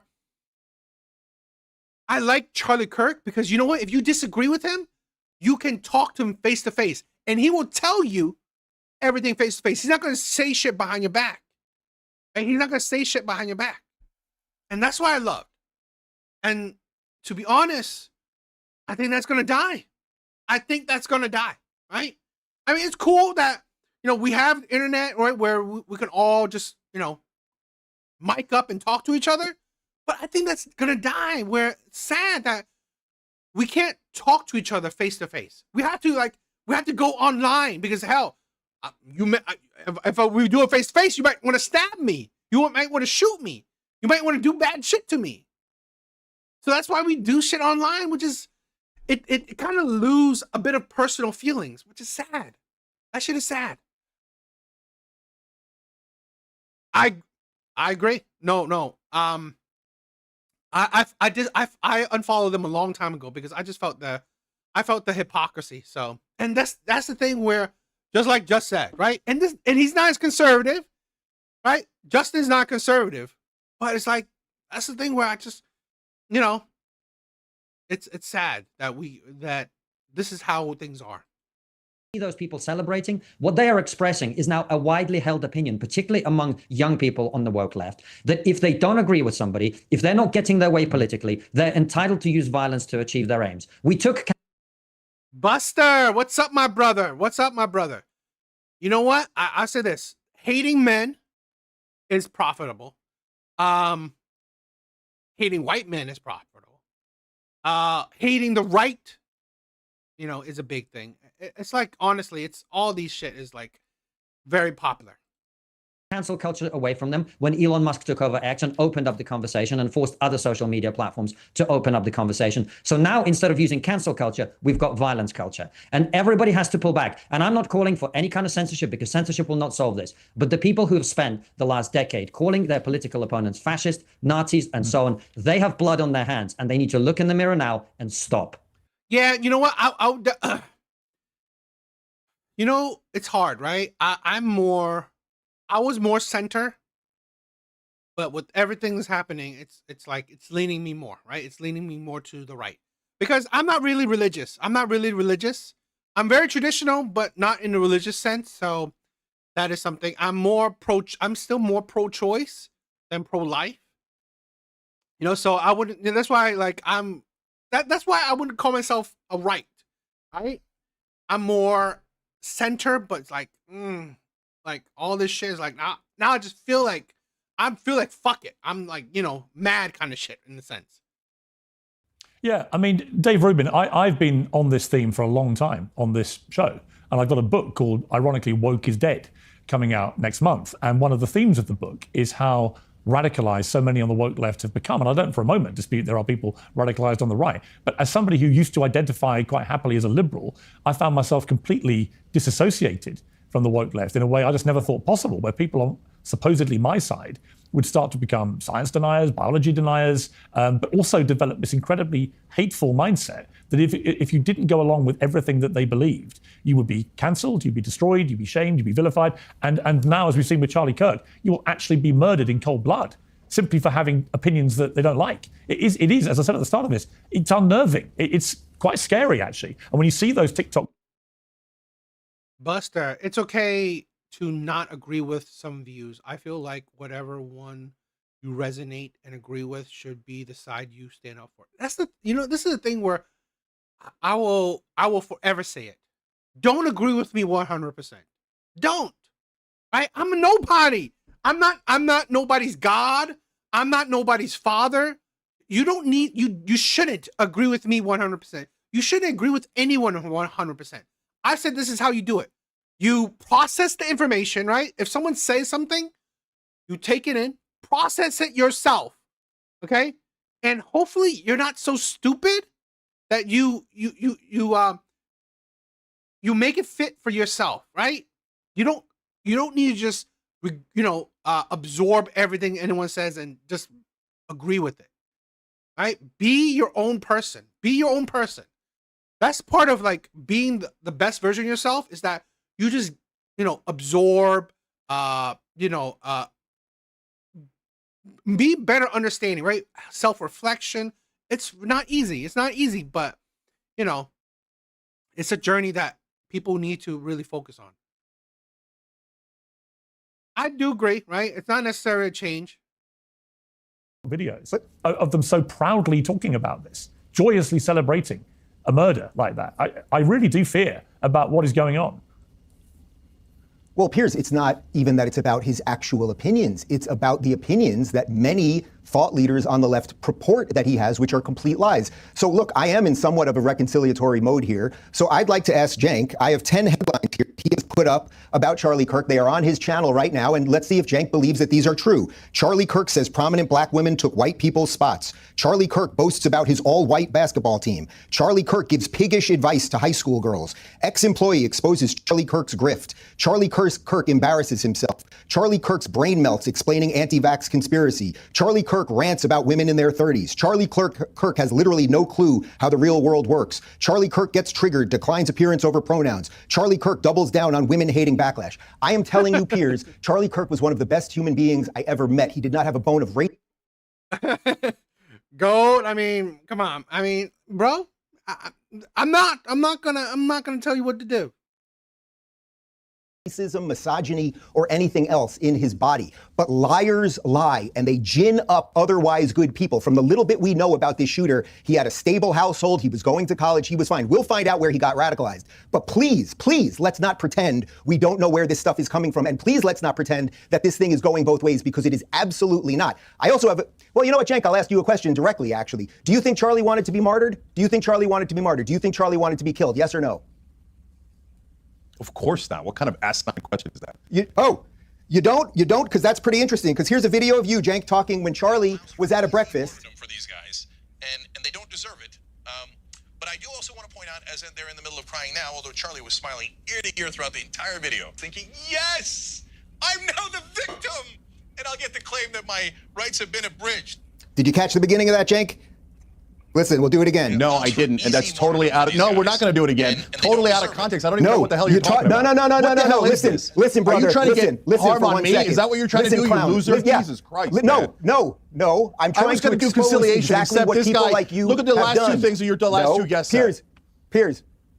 Piers, Jesus, no, man. what they You said guys are was, yes, unbearable. we should have reconciliation, but it is not without any contrition, right? It's not without a mea culpa. Charlie was accosted by Antifa at a breakfast in Philadelphia, and the video that I just played is you with a cartoon of him as Charlie Brown saying that he would love to be martyred so he could be the victim. Well, I guarantee you, his wife, who now doesn't have a husband, and his kids who don't have fathers, did not want him to be martyred. What you just played isn't what It's exactly what you said, brother. It's It's exactly what you just said what it was. Let's do it again. No, it isn't. Let's we do it just heard again. it. We just heard it. It's not. All right, so it's not. no, Let's do it again.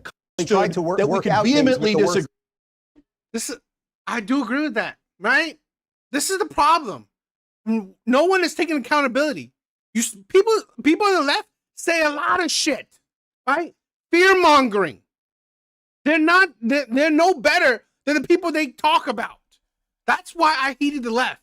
That's why maybe I'm not saying it's hate, but this is why I was tired about the left. It's the fear mongering. It's the thing where it's the hypocrisy. You're no better. We could, David, let me speak. So listen, this whole idea, both sides are blind. And Piers, you know this better than anyone. I call out Biden and I say, Democrats, are you crazy? He's obviously old. He's obviously lost his faculties, right? And now this absurdity about how the right are all angels. Are we kidding? You guys didn't see January 6th. You didn't see them attacking cops, raiding the Capitol, chanting, hang Mike Pence, hang Mike Pence. But that leads to my point, not that the right is more guilty. And I'm sickened by the trend that has now appeared on the left of violence. I'm sickened by it. So I'm proposing two things, guys. Well, no way should we ever shut down speech. No way. Not right-wing speech, not left-wing speech. You don't shut it down with the government, and you don't shut it down with violence. So first thing is easy. The second one is hard. The first one is on all of our shows, as we do every day, call for nonviolence. The minute you see someone saying something violent, say, don't do that. That is unacceptable. That is not who we are on the left. That is not who we are on the right. That is not who we are as Americans. You can say anything you want. For example, did Charlie say things that were anti-Muslim? He did. Did I still talk to him? Yes. And I got heat for that. But guys, we're never going to convince each other if we never talk to one another. And now, if we start killing each other, it's madness. There's nothing wrong with this. I do agree, right? I agree. Both sides are guilty of fear mongering. I do agree. What I would say, right? What I would say is that the right doesn't, they don't stand on a moral high ground and make it seem like, oh, they're not the people who don't do that. They know they are, right? What made me like really turn my back on the left is that they make themselves, that they were better than what they are, right? They're not. That's what I think. Cupcake Chunk. Brent, what's up, my brother? Disagreement, but there's something terribly wrong with violence and shutting down conversations. And then the hard one. Piers, I just think the left and the right. Talk to me about the environment in which a shooting like this happens. Yeah, and again, to emphasize what you just emphasized, we don't know any of the full details of this. That we don't know if this was a supporter shooting their gun off in celebration, or so we have no idea about this. But following up on what was just said, he's been one of the most divisive, especially divisive younger figures in this, who has constantly. I don't know if it's true, but I heard this guy got fired for what he just said, for what he will be saying right now. Sort of pushing this sort of hate speech or sort of aimed at certain groups. And I always go back to hateful thoughts lead to hateful words, which then lead to hateful actions. And I think that's the environment we're in. Yeah, what he just said right there, I heard it got him fired. And which, like Buster said, good. Absolutely disgusting. Right there, that's the fear mongering, right? That is the painting of a negative image constantly. People you can't stop with these sort of awful thoughts you have and then saying these awful words and not expect awful actions to take place. Matt. And that's the unfortunate environment we're in. In other words, Cenk, he had it coming. And I found that despicable. I said it in the moment. He then got fired, and quite rightly. But there were lots of other high-profile people, actually, who weren't just TikTokers saying bad stuff. Just hold fire panel for a moment. I'm being joined now by Republican Congresswoman. Brett. Nice. That's cool. I love family. Gotta love your family. During these crazy times, you gotta love your family. All right? Love your family. Lauren Boebert. Lauren, thank you very much indeed for rejoining me on Uncensored. What impact is Charlie Kirk's murder going to have on the ability of political figures, either politicians or political commentators, to go about their business, talking to members of the public without massively increasing their security? I mean, have you, for example, had to up your security since his murder? Well, first, thanks for having me on, Pierce, to talk about my friend Charlie and the ramifications of this. I feel like our First Lenny, what's up, my brother? What's up? Amendment rights were assassinated, or at least attempted to, just a couple of days ago, and it's certainly been difficult. And conversations of security for those of us who are in the public eye have definitely increased. They've been increasing all year. I even talked to my Democrat colleagues. Jared Moskowitz is someone who has also received death threats, and even a man parked outside his home where his wife and children are. And so we have increased some security. I don't believe it's enough. I think that we need more. And well, the ability that we have right now, the resources that we have right now won't cover what we need, but it's not going to slow us down. I'm not canceling events. I'm continuing to go exactly where I was scheduled to be and talk to folks. It would be a dishonor to Charlie if I were to close my mouth and sit back and quit now. We have got to continue forward in this movement that he really pioneered the way for, and continue to speak truth. Charlie would bring on his adversaries, folks who disagreed with him, and have that dialogue, have that debate and that discussion, and give them a platform even. Certainly, Charlie has given me a platform over the years, but he gave folks who completely opposed his point of view a platform as well to express that. And I believe... You know, that's also why I wouldn't really consider myself right or conservative. I'm not really religious, so...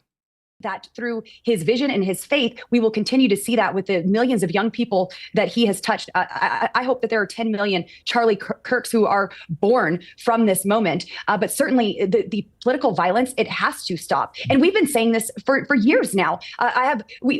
Kirk was murdered than you have done for many months. I found that a particularly disturbing thing that you revealed there. But I appreciate you coming on Sensor. Thank you very much.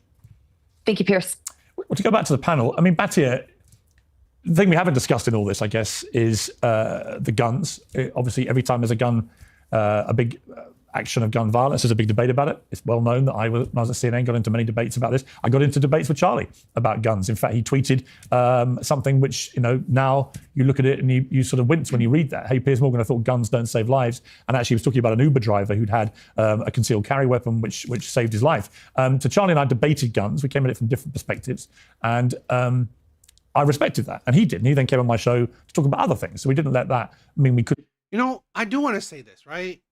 When you live in a country, their rules are their rules, right?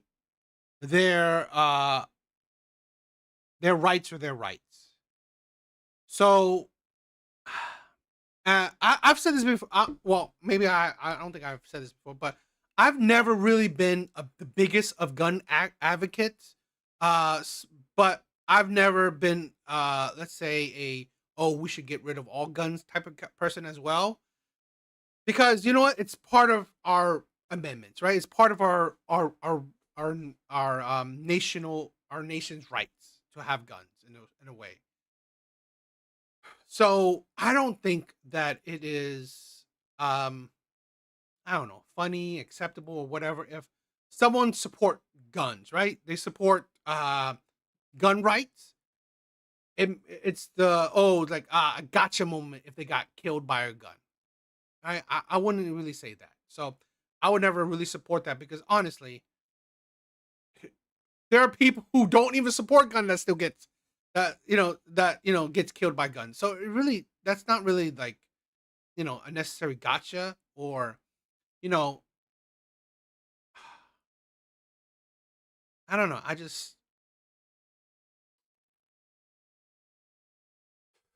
I just think that,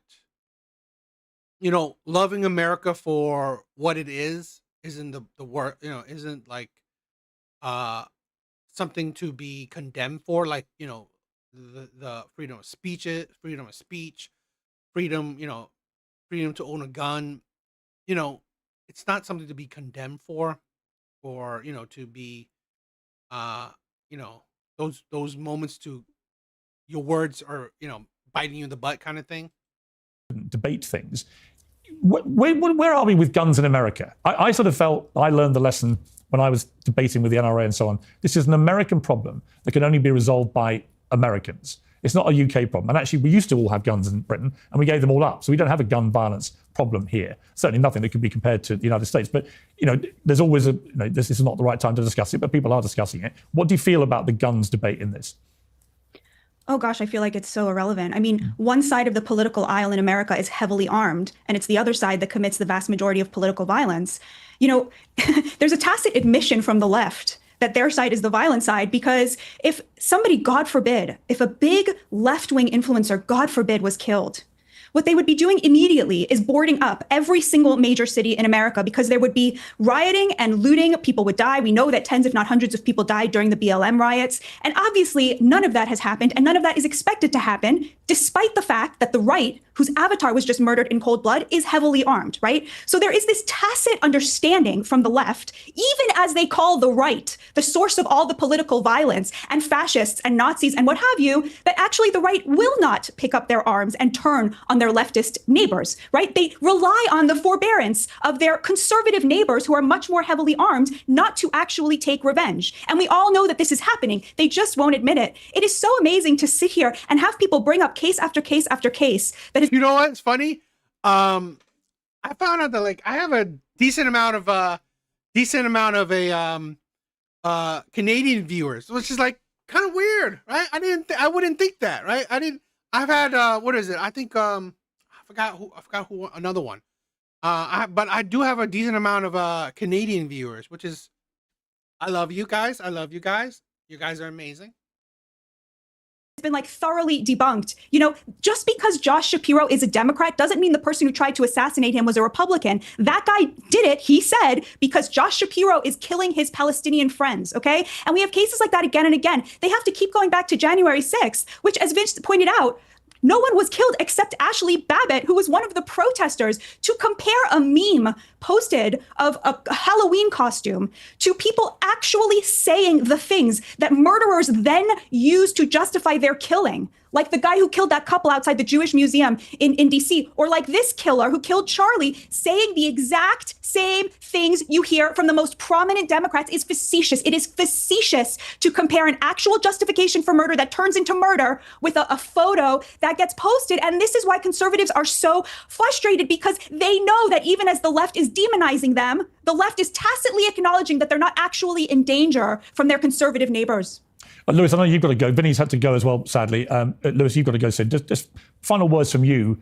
Have you been influenced at all by anything you've heard tonight? I sort of feel, and maybe we all are, maybe this is the problem, appears as if I'm living in a different world here. A world where the only invective that we ever hear, the only hostile language, the only violent language, and indeed call to arms, come from one side of the political debate. I would just go back to this point. US government figures show that a majority of political violence, politically related violent incidents actually come from the right, not the left. Now, I'm not sat here saying that there isn't a problem on the left. I've been the first one, quite literally, to say that. But by definition, if there are politically inspired violent incidents on the right, then what is causing those? Are they all just nutters? Are they all just mad? Or how can it be that the left-wing ones are the ones who are inspired by language? Something must be. On the Michigan Governor Gretchen Whitmer kidnapping plot, instead of condemning it, didn't condemn it. What did Trump do? He said, maybe it was a problem, maybe it wasn't. She locked down her state. Even on Mitch McConnell, his own Senate Majority Leader Mitch McConnell, on Truth Social, Trump said McConnell had a... You are creating an environment in which some crazy people, yes, of course they're crazy, will feel that they're entitled to use violence to prevent the fake fascist takeover you keep banging on about. And there is no equivalence between these things. I disagree, by the way. Cenk is entitled to criticize Charlie Kirk and his positions on the show. That's absolutely fine. But when you label and smear people as fascists and Nazis, that is taking it to an entirely different level. And that is where I hope there would be some self-reflection. But I'm not seeing any on this panel tonight, I'm afraid. No, and it's interesting. I remember the Madison Square Garden rally just before the election, and I went to that because I'd never been to any political rally for anyone. But Trump said, why don't you come down? I went down. And I was really struck by the fact that it was being branded by the left, from Hillary Clinton to MSNBC and others, as a neo-Nazi rally. They compared it to one in the 30s at the Madison Square Garden, which was indeed a neo-Nazi rally. And I thought then it was incredibly dangerous, but also incredibly stupid. There were many Jewish people in the audience. There was a Holocaust survivor, a prominent one, in the audience. Donald Trump, his son-in-law is Jewish. His daughter converted to Judaism. The idea that he is the new Adolf Hitler has always been utterly preposterous. But to take your point, Constantine, I completely agree. If you are telling people all the time that Trump is Hitler and his followers are Nazis or fascists, then it makes absolute logical sense to a warped mind that they should be stopped and that the only way to stop fascists and Nazis is with violence. And actually, in their heads, they are doing society a favor. This is the right thing to do. So the over-demonization constantly of Trump in particular and people that support him, I've always felt is extremely dangerous. Are we saying that Donald Trump has never demonized his opponents? Not at all. And in fact, I completely agree with you when you say that there are many examples on the right of violence amongst the far right. But I do think that there is just over-demonization from everybody. And it does lead disturbed minds to believe they are doing the right, good thing. I haven't heard what this shooter has to say. Apparently, he's not cooperating with authorities now. He's got lawyered up and is now saying nothing. Justin, you're crazy. You know what? I can tell you this, right? This is my a little trick that I do. It's not a cool trick, right? It's not a cool trick or anything. But sometimes I do spell certain things wrong or grammatically, do wrongs with my titles and stuff. Because I'm trying to get the grammar Nazis, right? The grammar Nazis to comment, right? It's a kind of a trick that I've heard, right, of other content creators to, you got to do that so people can comment because, again, comments help the algorithm. But, if he was to say, I believe that Charlie Kirk is a fascist and that Donald Trump is a fascist and I was doing this to save America from fascists, then you could understand how his diseased mind is viewing this. And it will be because, Lewis, he has heard repeatedly on the airwaves for a decade now that is the case. Well, sure. But my point is this, Piers. Both sides in America, and we're seeing it in the UK as well, increasingly treat, and I don't welcome this at all, increasingly treat every single election as if it is an existential. Yeah, exactly. That's why people love to correct other people. Justin said, a grammar Nazi. People love to correct other people. So, I hope to. That's why, you think that, okay, maybe I'm stupid, right? I'm stupid, and I say, and I spell or write things wrong. But you know what? Please comment and tell me how stupid I am. Moment. I.e., if our side loses or the other side wins, then the country as we've known it will be gone. Now, yes, the left has, or parts of the left have expressed that in terms of fascism or far right. The right have its own vocabulary and its own way of describing it. And we go back to, again, what Donald Trump said at the time when he said, if you don't fight like hell, you're not going to have a country anymore, which is exactly, Piers, you're talking about what depraved minds here or demented minds here, and they go and turn to violence. That is precisely what we saw with January the 6th. That is what we see again and again and again. And what I just find not only distasteful, but frankly demented, is the idea that somehow we can say that this is a problem which is unique to one side of politics. It's a problem which actually begats each other. It's a problem which each side, it metastasizes this problem of political violence. Each side, each time adds fuel to the fire and it gets hot. It gets hot inside the building. So the truth is we've all got to acknowledge, and you're talking about what happens in the far right and so on in different parts of the world. We're braced in London right now for what might happen tomorrow in terms of violent protest on the streets of London with Tommy Robinson. We saw what happened in terms of violent protest. Interesting. I just wanted to watch that. But I think that's it for tonight. I don't want to keep you guys so long, right? You guys are amazing. I love you guys. Thank you guys for, keeping me company. I know you guys got better things to do. I know you guys, but this is why I think I view you guys as my brothers. Family, right? I love you guys. I do. Please know that. I really do love you guys.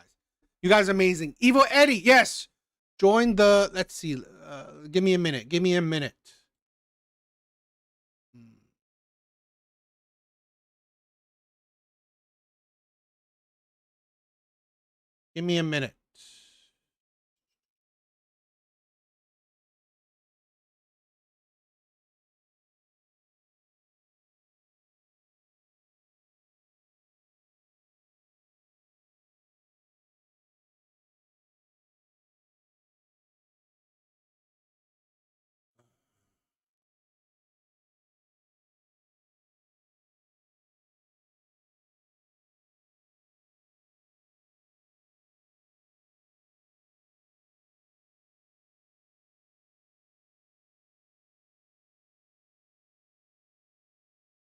Okay, yeah.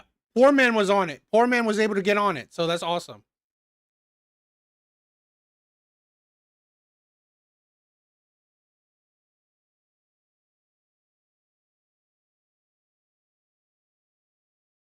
Okay.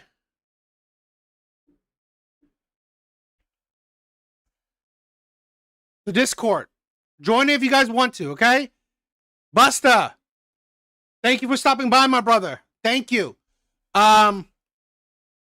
Justin. Thank you for stopping by. Brent.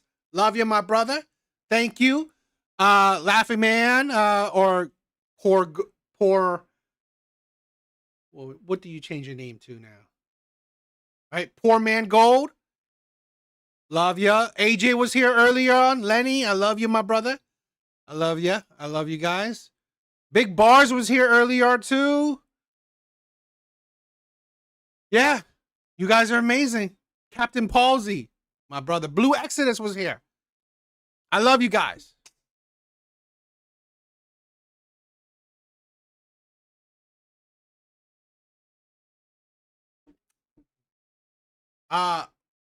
Gold, I always have time for you. I have time for you. All right? I love you guys. All right? See you guys next live. Love you guys. Later.